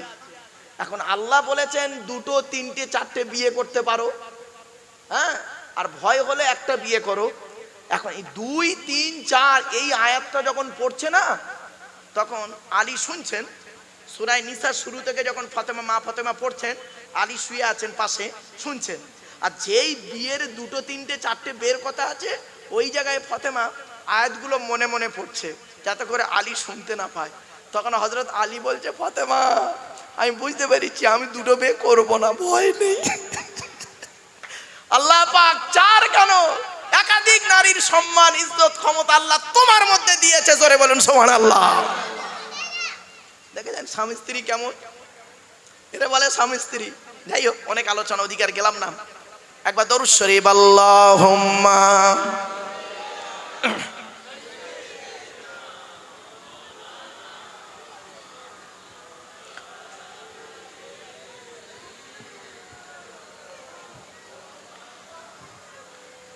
রবিউল আওয়ালি তোমায় ডাকে সকলে, রবিউল আওয়ালি তোমায় ডাকে সকলে, তুমি ডাকো উম্মতিয়া,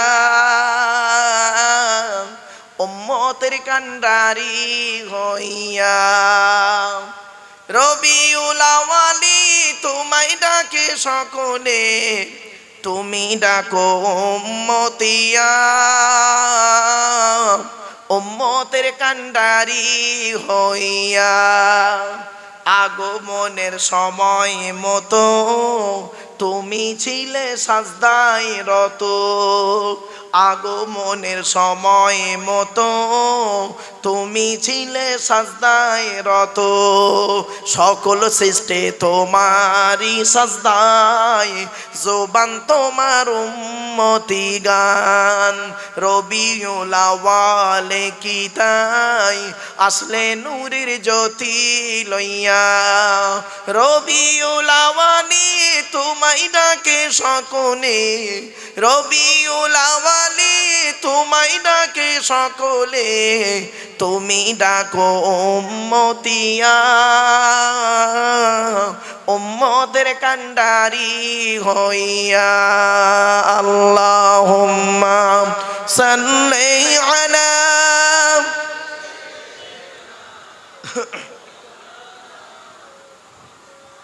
ওয়া আলা আলি সাইয়্যিদিনা। মানব সাজে সাক্ষরী নাম, সৃষ্টিরই পাগল তোমারই নাম। তোমার পাগল না হইলে যে মোমেন বন্ধু হয় না সে যে, তোমার পাগল না হইলে যে মোমেন বন্ধু হয় না সে যে। রবিউল আউয়ালে কি তাই আসলে নূরের জ্যোতি লইয়া, রবিউল আউয়ালে কি তাই আসলে নূরের জ্যোতি লইয়া। রবিউল আউয়ালে তোমায় ডাকে সকলে, তুমি ডাকো উম্মতিয়া, উম্মতের কান্ডারি হইয়া। আল্লাহুম্মা সাল্লি আলা সাইয়্যিদিনা মাওলানা মুহাম্মদ ওয়া আলা আলি সাইয়্যিদিনা মাওলানা মুহাম্মদ। প্রিয় শ্রোতা মণ্ডলী, বিশ্বনবী মুহাম্মদ সাল্লাল্লাহু আলাইহি সাল্লামের জীবন চরিত্র নিয়ে আলোচনা করতে গিয়ে বলে যাচ্ছি, আল্লাহর নবীর দেখতে কেমন ছিল সংক্ষেপে বলে দিচ্ছি আপনাদেরকে।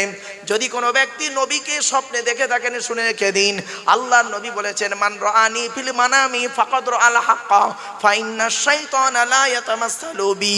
আল্লাহর নবী বলেন, যে ব্যক্তি ঈমানি হালতে স্বপ্নের মাধ্যমে আমাকে একবার দেখবে, সত্য দেখবে, শয়তান কোনোদিন নবীর রূপ ধারণ করতে পারে না। যে ব্যক্তি নবীকে সত্যিকারের স্বপ্নে দেখবে, তার দুনিয়াটা শান্তিময় হবে, আখিরাতটাও শান্তি পেয়ে যাবে। এবার আসছি, নবীর কপালটা আর আমাদের কপালটা আলাদা। নবীর কানের এই অংশটি, গালের এই অংশটি, গলার এই অংশটি, হাতের আঙুলগুলো, পায়ের মাংসলগুলো, সিনা মোবারক, নবীর কাঁধ মোবারকটা সাধারণ মানুষের থেকে আলাদা। এক কথায় আল্লাহ পাক আমার রাসূলকে এত সুন্দর রূপ দান করেছিলেন, এত সুন্দর রূপ দান করেছিলেন, যে ব্যক্তি একবার দেখতেন, শত্রু হোক আর মিত্র হোক, ঘুরে তাকিয়ে আবার দেখতেন। জোরে বলুন। শুধু তাই নয়, বিশ্বনবী মুহাম্মদ সাল্লাল্লাহু আলাইহি ওয়াসাল্লাম সম্পর্কে তার কিছু হাদিস আপনাদের সঙ্গে পেশ করে যাচ্ছি। এবার আসছি, ইবাদত কাকে বলে সহজ ভাষায়, এটা বললেই তবে ওটা বোঝাতে সুবিধা হবে। যে কাজের শুরু হবে আল্লাহর নাম, যে কাজের শেষ হবে আল্লাহর নাম। কি বললাম? শুরু হবে কার নামে? যে কাজের শুরু হবে আল্লাহর নাম, যে কাজ শেষ হবে আল্লাহর নাম। নবীর তরিকায় কাজটা হবে, টোটাল কাজটা ইবাদত বলে গণ্য হবে। আবার বলছি, শুনে নিন, যে কাজের শুরু হবে আল্লাহর নাম, শেষ হবে আল্লাহর নাম। তাহলে শুরু হলো আল্লাহর নামে, শেষ হবে আল্লাহর নামে, অন্যের নামে শেষ হবে না। নবীর তরিকায় কাজটা হবে, নবীজি যেভাবে করেছেন, সাহাবীরা যে তরিকায় কাজটা করেছেন, সেই তরিকায় কাজটা হবে। ওই কাজটা ইবাদত বলে গণ্য হবে। খাওয়াটা ইবাদত, ঘুমানোটা ইবাদত, মসজিদে ঢোকা বেরোনোটা ইবাদত, ব্যবসা করাটা ইবাদত, জলসায় বসাটা ইবাদত। একটা একটা করে উদাহরণ দিয়ে দিচ্ছি। খাওয়াটা ইবাদত কি করে হবে? নবী বলেছেন, খাওয়ার আগে আল্লাহর নাম নিয়ে খাওয়া শুরু করবে। আল্লাহুম্মা বারিক লানা ফিমা রাযাকতানা ওয়া কিনা আযাবান নার বিসমিল্লাহি ওয়া আলা বারাকাতিল্লাহ। খাবার শুরু হবে আল্লাহর নাম। খাওয়ার আগে দস্তরখানা বিছিয়ে নেবে, খাবার আগে হাতটা ধুয়ে নেবে, খাবার আগে লবণ বা পানি গালে দেবে। শুধু তাই নয়, নবী আমার 3 আঙুলে খাবার তুলতেন, 5 আঙুলে গালে দিতেন, ভালো করে চিবিয়ে হজম করে বের করতেন। আর এ চাচা নবী ভক্ত বেবাড়িতে খেতে গেছে, 3 আঙুলে মাল তোলে, 5 আঙুলে গবা গব গবা গব মারতেছে। ঠিক না বেটি?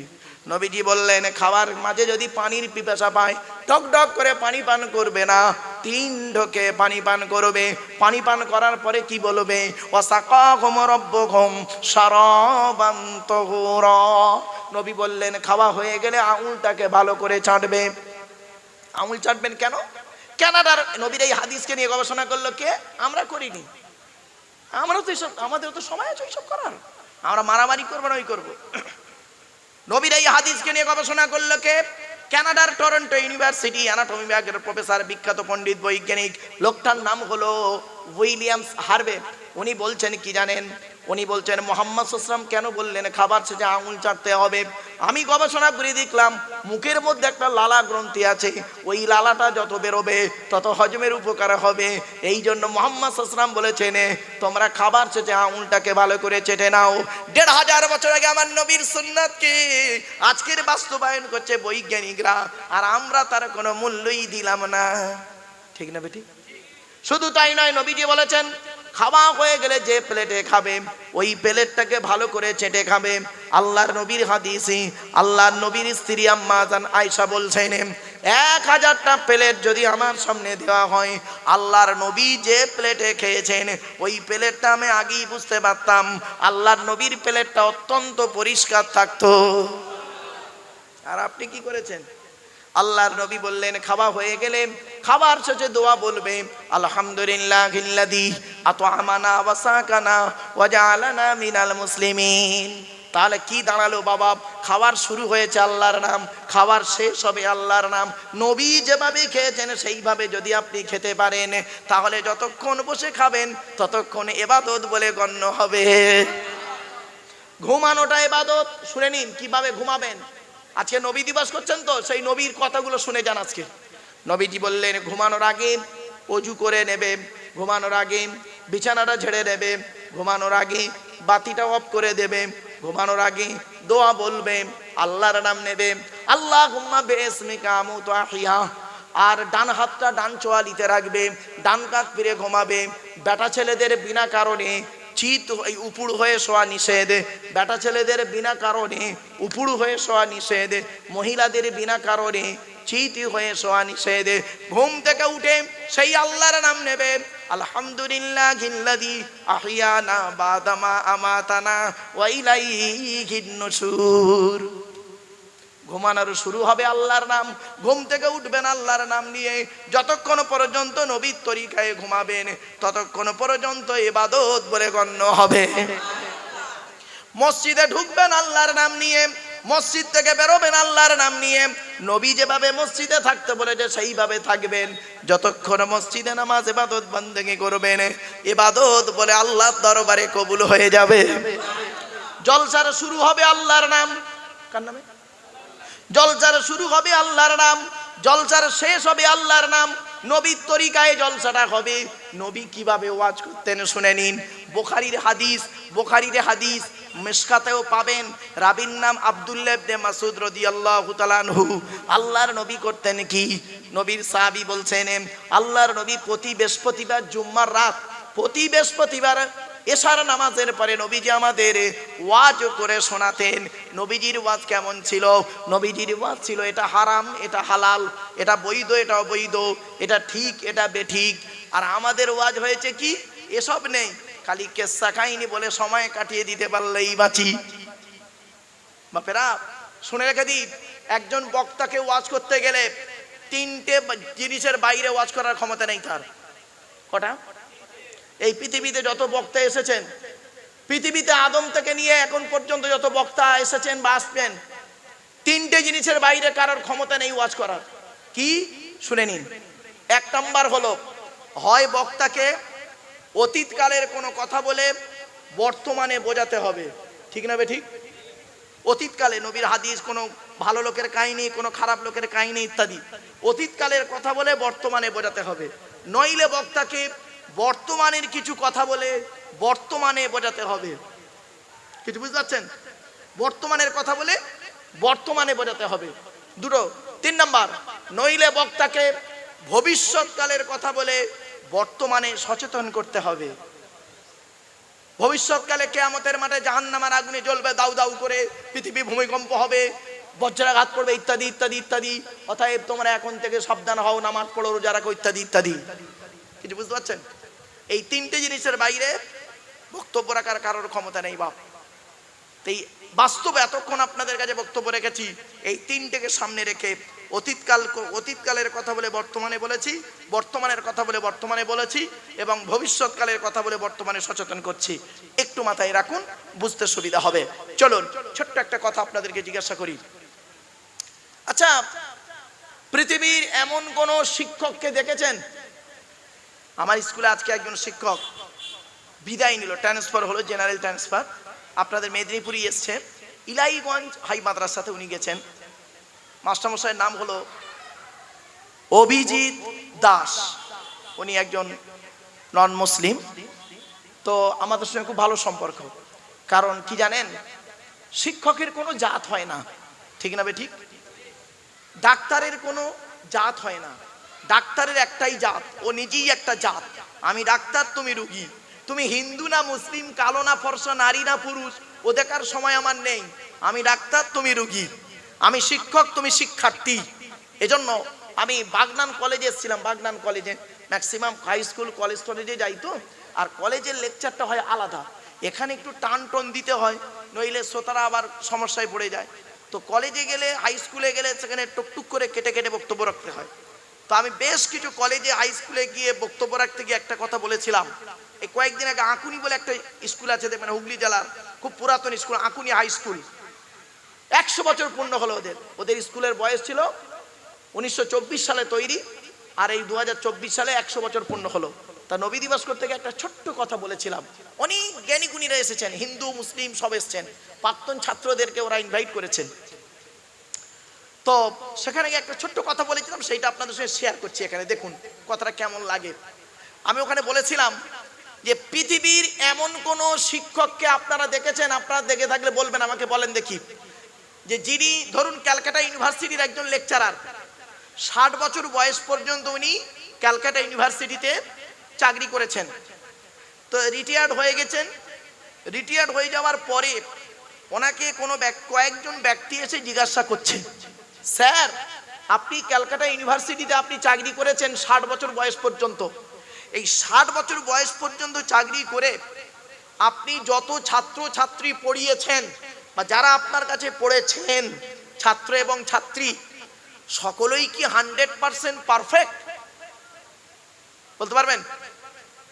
পৃথিবীর কোন টিচার বলতে পারবে যে আমি আমার জীবনে যত শিক্ষক ছাত্রছাত্রী পড়িয়েছি সবকটা 100% ভালো? এতটুকু বলতে পারে যে ভাই আমার জানা মতে 99% ভালো হবে, 2-1টা চোর ডাকাত হলে হতে পারে ভাই, সেটা আমার কিছু করণীয় নেই, ঠিক কিনা? হ্যাঁ, 2-1টা গন্ডগোল হতে পারে, 100% কারোর বলার ক্ষমতা নেই। আছে? আরে ভাই বলুন না, যদি থাকে বলবেন আমাকে। নেই। কিন্তু এই পৃথিবীতে এমন একজন মানুষ শিক্ষক হিসেবে এসেছিলেন, এমন একজন টিচার এসেছিলেন, যার জন্ম হয়েছিল 570 খ্রিস্টাব্দে 29শে আগস্ট, আর ইন্তেকাল হলো 632 খ্রিস্টাব্দে জুন মাসের 8 তারিখ সোমবার। 632 খ্রিস্টাব্দে জুন মাসের 8 তারিখ সোমবার। এই 62 বছর লোকটি, মানে 62 বছর ব্যক্তিটি পৃথিবীতে ছিলেন মাত্র 62 বছর। এই 62 বছর বয়সে যত ছাত্র ছাত্রী তৈরি করেছেন, ছাত্র এবং ছাত্রী, তাকে বলে সাহাবী সাহাবিয়া। মেয়ে ছেলে হলে সাহাবিয়া, আর বেটা ছেলে হলে সাহাবী। সাহাবিয়া সাহাবী তৈরি করেছেন, ছাত্রছাত্রী তৈরি করেছেন। সে টিচার নিজে তার ছাত্র ছাত্রীদের সার্টিফিকেট দিচ্ছে কি, আসহাবিকান নুজুম আমার প্রত্যেকটা ছাত্র ছাত্রী হলো নক্ষত্রের ন্যায়, যাকে অনুসরণ করবে তার মাধ্যমে তোমরা কিয়ামতের মাঠে জান্নাতুল ফেরদাউস পেয়ে যাবে। তিনি কে? জোরে বলুন। সেই নবী দিবস করছে, সেই নবীর আলোচনা, সেই নবীকে নিয়ে গবেষণা করছে সারা ওয়ার্ল্ড গবেষণা করছে। শুনলে চমকে যাবেন। 1934 সাল, কত 1934 সালে শান্তিনিকেতন থেকে 10 কিলোমিটার দূর একটা গ্রামে নবী দিবস হবে। মানে মুসলিমরা, অল্প কিছু মুসলমান তারা নবী দিবস করবে। তা বক্তাকে মসজিদের ইমাম সাহেব। আর তো তখন এত আলেম উলামা ছিল না, তো তখন ওরা করলো কি, হিন্দু মুসলিমের বাস, হিন্দু ভাইরা, হিন্দুদের জ্ঞানীগুণী বুদ্ধিজীবীরা মুসলিম ছেলেদেরকে বলল যে ভাই তোরা এক কাজ কর, রবীন্দ্রনাথ ঠাকুরকে তোরা ইনভাইট কর, উনি তোদের নবী সম্পর্কে অনেক কথা বলতে পারবে, আমরাও যাব শুনবো। স্টেজ হলো, ইমাম সাহেব আছেন, রবীন্দ্রনাথ ঠাকুর আছেন। নবী দিবস ওনাকে ইনভাইট করা হয়েছে। সালটা ছিল 1934 সাল। উনি রবীন্দ্রনাথ ঠাকুর 1.5 ঘন্টা বক্তব্য দিয়েছিলেন বিশ্বনবী মুহাম্মদ সাল্লাল্লাহু আলাইহি ওয়াসাল্লাম সম্পর্কে, তার আদর্শ, তার চরিত্র নিয়ে 1.5 ঘন্টা বক্তব্য দিয়ে বলেছিলেন, শেষবারে যে কথাটি বাক্যটি বলেছিলেন, তিনি বলছেন যে আমি আমার জীবনে যত মহাপুরুষ জন্মগ্রহণ করেছে, যত মহাপুরুষের জীবনী পড়েছি, আমার চোখে সর্বশ্রেষ্ঠ মহামানব হলো বিশ্বনবী মুহাম্মদ সাল্লাল্লাহু আলাইহি ওয়াসাল্লাম। কি বুঝলেন? শুধু তাই নয়, আজ থেকে 2600 বছর আগে যে ব্যক্তিটা পৃথিবীতে এসেছিলেন, কত বছর আগে? 2600, মানে 2500 বছর আগে লোকটা পৃথিবীতে এসেছিলেন। লোকটার নাম হলো গৌতম বৌদ্ধ। নাম শুনেছেন? গৌতম বৌদ্ধ তার শিষ্যদেরকে একদিন বলছে, ওরে আমার শিষ্যরা শোন, আমার পরে শেষ জামানায় আখিরি পৃথিবী ধ্বংসের আগে একজন নবীর আগমন ঘটবে, একজন মহামানবের আগমন ঘটবে, যার নামের প্রথম অক্ষর হবে মো, শেষের অক্ষর হবে দ, তার নাম হবে মুহাম্মদ। আরবের মরুভূমি এলাকায় তার জন্ম হবে। আর ওই মুহাম্মাদের চরিত্রটা কেমন হবে জানিস? মুহাম্মাদের চরিত্রটা এমন হবে, একটা পাল্লায় যদি মুহাম্মাদের চরিত্র রাখা হয়, অপর পাল্লায় সারা বিশ্বের মানুষের চরিত্র যদি রাখা হয়, তো আমি গৌতম বৌদ্ধ বলে যাচ্ছি মুহাম্মাদের চরিত্রের পাল্লাটা ভারী হয়ে যাবে।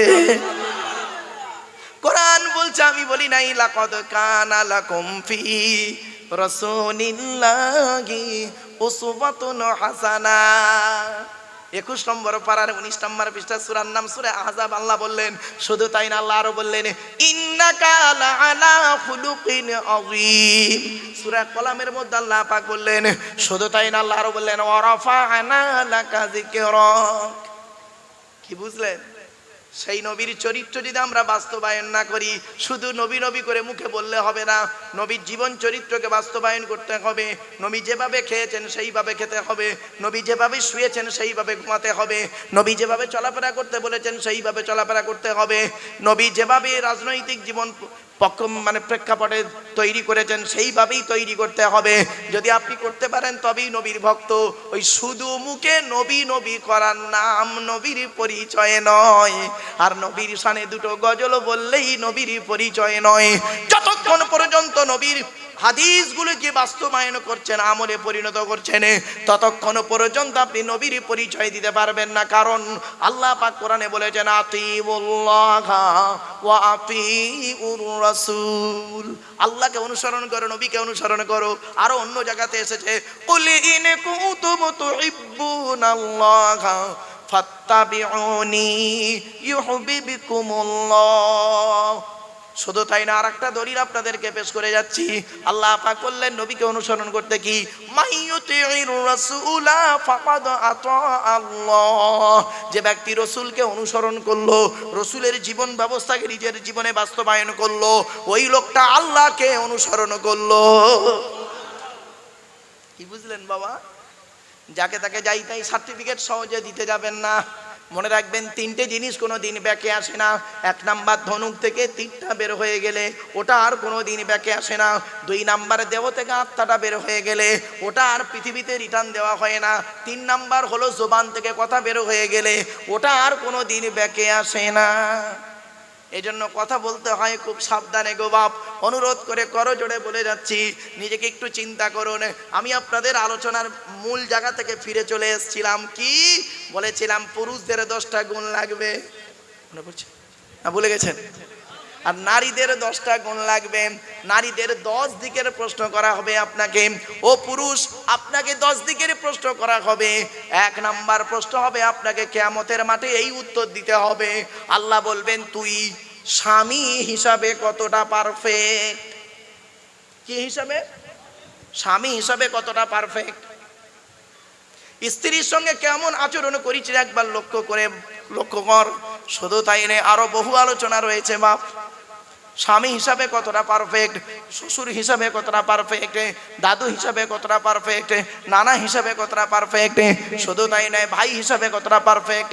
শুধু তাই নয়, মামা হিসাবে কতটা পারফেক্ট, বাপ হিসাবে কতটা পারফেক্ট, ছেলে হিসাবে কতটা পারফেক্ট। বাপেরা, দেখতে দেখতে দীর্ঘক্ষণ আলোচনা করে ফেললাম। আমার পরবর্তী বক্তা এসে গেছেন। একজন বক্তাকে রেখে আলোচনা করাটা বেয়াদবি। তাই বাপেরা, একবার তাকবীর দেন, নারায়ে তাকবীর, নারায়ে তাকবীর। জনাব মাওলানা সাহেব, নারায়ে তাকবীর, নারায়ে তাকবীর। আমার বাপেরা, এতক্ষণ আলোচনা করলাম, ভাষাগত দিক থেকে ত্রুটি হলে ক্ষমা করবেন। 2 নাম্বার হলো পরকালে কি দেবে আল্লাহ। কোরআন বলছে 16 নম্বর পারার 3 নাম্বার পৃষ্ঠা, একেবারে 12 নাম্বার লাইন, সূরার নাম সূরা কাহফের মধ্যে আল্লাহ বলছেন, ইন্নাল্লাযীনা আমানু ওয়া আমিলুস সালিহাত কানাত লাহুম জান্নাতুল ফিরদাউসে নুজুলা। যে ব্যক্তি 100% আল্লাহকে বিশ্বাস করবে এবং পৃথিবীতে ভালো ভালো কাজগুলো করবে, কিয়ামতের মাঠে তার ঠিকানা হবে জান্নাতুল ফিরদাউস। জোরে বলুন সুবহানাল্লাহ। তাহলে পৃথিবীতে আমরা কি করলে শান্তি পাবো আখেরাতে? কোরআন নিজেই বলে দিচ্ছে। কোরআনে পেলাম 2টো জিনিস। কি? 1 নাম্বার, আল্লাহকে 100% বিশ্বাস করতে হবে। 2 নাম্বার হলো ভালো ভালো কাজগুলো করতে হবে।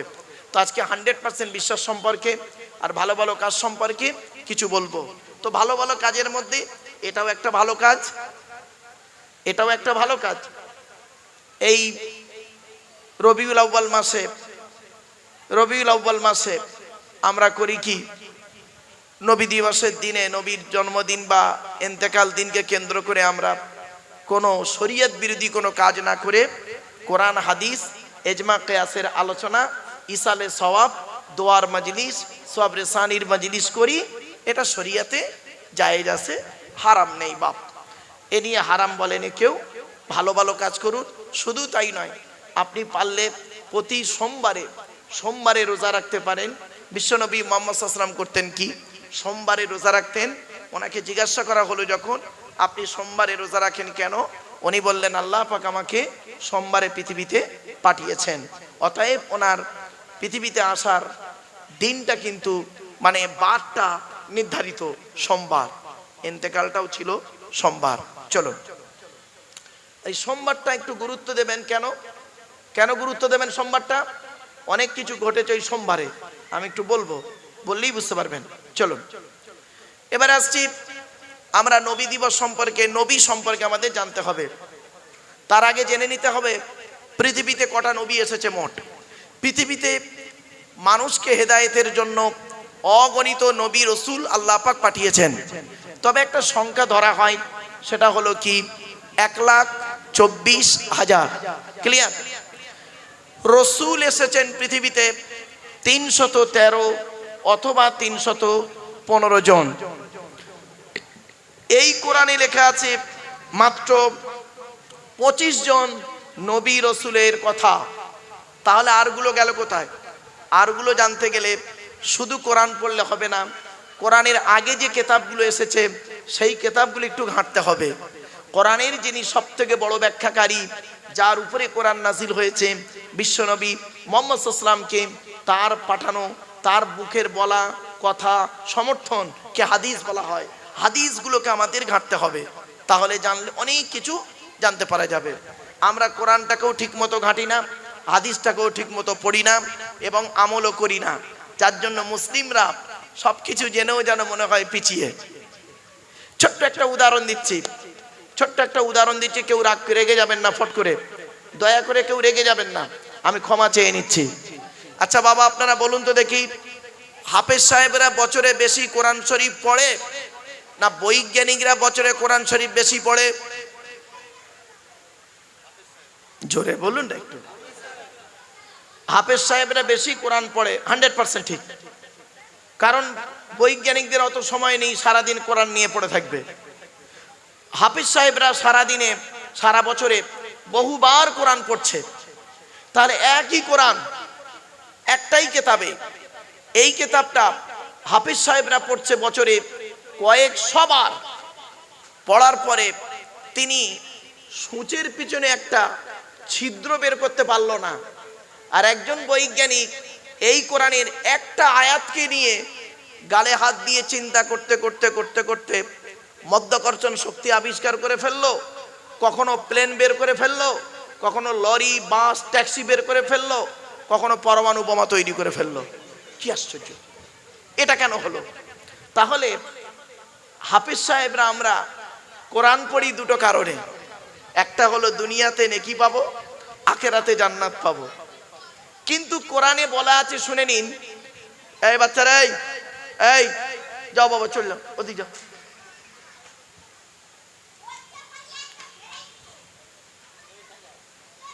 হাফেজ সাহেবরা কোরআন পড়ে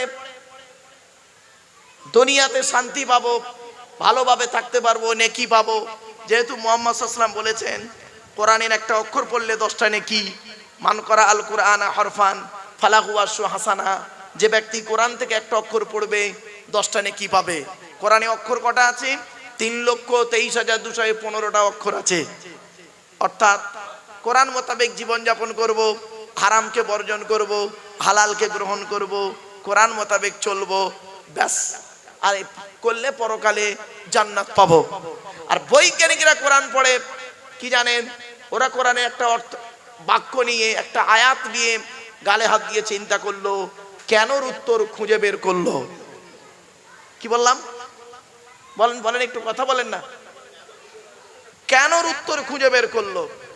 কোরআনে কেন বলা হলো শুকর হারাম? কোরআনে কেন বলা হলো মদ হারাম? মদ আর মধু, মদটা হারাম, মধুটা হালাল কেন? গরু হলো 4 পায়ে, শুকর হলো 4 পায়ে। মুসলমান গরুর গোস্ত খায়, শুকরের গোস্ত খায় না কেন? পেশাব ফিরলো এক জায়গা থেকে, পায়খানা ফিরলো আর এক জায়গা থেকে, ওই জায়গাটাই 3 বার না ধুয়ে কোরআনে কেন বলা হলো অজু করতে গেলে মুখ ধুতে হবে, হাত ধুতে হবে, পা ধুতে হবে? আর মাথার বেলা ধৌত করতে না বলে কোরআনে কেন বলা হলো মাথা মোসা করতে হবে? কিছু বুঝতে পারছেন আমার কথা? কোরআনে বলা হলো, কোরআনে কেন বলা হলো আমি কি তোদের দুটো চোখ দিই নাই? কেন চোখের কথা বলা হলো? যে আল্লাহ পা থেকে মাথা পর্যন্ত তৈরি করলেন, তিনি আবার আলাদা করে এই অর্গানগুলোর নাম কেন বললেন? আমার ভাষা বুঝতে পারছেন আপনারা? হ্যাঁ, আমি যদি বলি এই চেয়ারটা আমি তৈরি করেছি, আমি আপনাদের বললাম আমি এই চেয়ারটা তৈরি করেছি, তা আপনারা জানলেন চেয়ারটা তৈরি করেছেন, তাহলে চেয়ারটা গোটাই তৈরি করেছি তো নাকি? আরে ভাই বলুন না। আবার আমি যদি এখনই বলি চেয়ারটা তৈরি করেছি, করার পরে আমি যদি আপনাদের বলি এর 4টে পায়া তৈরি করি নাই, মানুষকে হেলান দেওয়ার জন্য এইটা তৈরি করি নাই, আবার যাতে মানুষ টলে না পড়ে যায় 2টো হাতল তৈরি করি নাই, তারে গোটা চেয়ারটাই তো আমি তৈরি করেছি, তা আবার আলাদা করে বলার প্রয়োজন কি ছিল? এই কেনর উত্তর খুঁজে বের করলো বৈজ্ঞানিকরা। কোরআনে বলা হলো আমি কি তোদের 2টো চোখ তৈরি করি নাই? ব্যাস। আমি কি তোদের 2টো কান তৈরি করি নাই? আমি কি তোদের জিহ্বা তৈরি করি নাই? আমি কি তোদের 2টো ঠোঁট তৈরি করি নাই? আমি কি তোদের হাতের আঙুলের ছাপ আলাদা করি নাই? ব্যাস। গবেষণা করে বের করলো বৈজ্ঞানিকরা। এখন আপনি করছেন কি? আধার কার্ড করতে গিয়ে ফিঙ্গারপ্রিন্ট দিচ্ছেন, টাকা তুলতে গিয়ে ফিঙ্গারপ্রিন্ট দিচ্ছেন, দলিল করতে গিয়ে ফিঙ্গারপ্রিন্ট দিচ্ছেন, বিবাহ করতে গিয়ে ফিঙ্গারপ্রিন্ট দিচ্ছেন। কেন? 1500 বছর আগে এই কোরআন জানিয়ে দিয়েছে। তাহলে ভাবুন এ কোরআন হলো পৃথিবীর শ্রেষ্ঠ কিতাব। এ কোরআন যে মুখস্থ করে তার মর্যাদা পৃথিবীর সব চাইতে বেশি। জোরে বলুন সুবহানাল্লাহ। হাতি নিজের দেহটাও দেখতে পায় না, অর্থাৎ হাফিজ সাহেব ও নিজের ওজনটাও বুঝতে পারে না। আমার কথা বুঝতে পারলেন আপনারা না? ভাববেন বাড়িতে গিয়ে, এ কোরআন যার ভিতরে আছে জানবেন আল্লাহ পাক তাকে কত বড় জ্ঞানী করেছে আপনি ভাবতে পারবেন না। কিন্তু দুঃখের বিষয় হলো কি জানেন, কোরআন শুধু মুখস্থ করলে হবে না, বুঝে পড়তে হবে। আমরা তো বুঝে পড়ি না, ব্যাস আমরা তো বুঝে পড়ি না। তাবারাকাল্লাযী বিয়াদিহিল মুলকু ওয়া হুয়া আলা কুল্লি শাইইন কাদির আল্লাযী খালাকাল মাউতা ওয়াল হায়াতা লিয়াবলুয়াকুম আইয়ুকুম আহসানু আমালা ওয়া হুয়াল আজিজুল গফুর আল্লাযী খালাকা সাবআ সামাওয়াতিন তিবাকা মা তারা ফি খালকির রহমানি মিন তাফাউত ফারজিল বাসারা হাল তারা মিন ফুতুর। ব্যাস এই পড়লাম, পড়ে বাড়ি চলে গেলাম। কিন্তু ওই তাবারাকাল্লাযী বিয়াদিহিল মুলকু ওর অর্থটা কি এবং ওর পেছনে যে কি লুকিয়ে আছে সেই রহস্যটা আমরা খুঁজে বের করতে পারলাম না। যারা খুঁজে বের করেছে তারা উন্নতির চরম শিখরে পৌঁছে গেছে। জোরে বলুন সুবহানাল্লাহ। আজ আমি বেশ কিছু তত্ত্বভিত্তিক কথা আপনাদের কাছে আলোচনা করব। বাবা একটু ধৈর্যের পরিচয় দিন। আমি খুব চিৎকার চেঁচামেচি করা মানুষ নই, টু দি পয়েন্টের উপরে কয়েক কটা কথা বলবো আপনাদের কাছে ইনশাল্লাহ। চলুন, কেন কোরআনে এই কথাগুলি বলা হলো, কেন উত্তরগুলো খুঁজে বের করবেন। আজকের বাড়িতে আপনারা যাবেন, বাড়িতে গিয়ে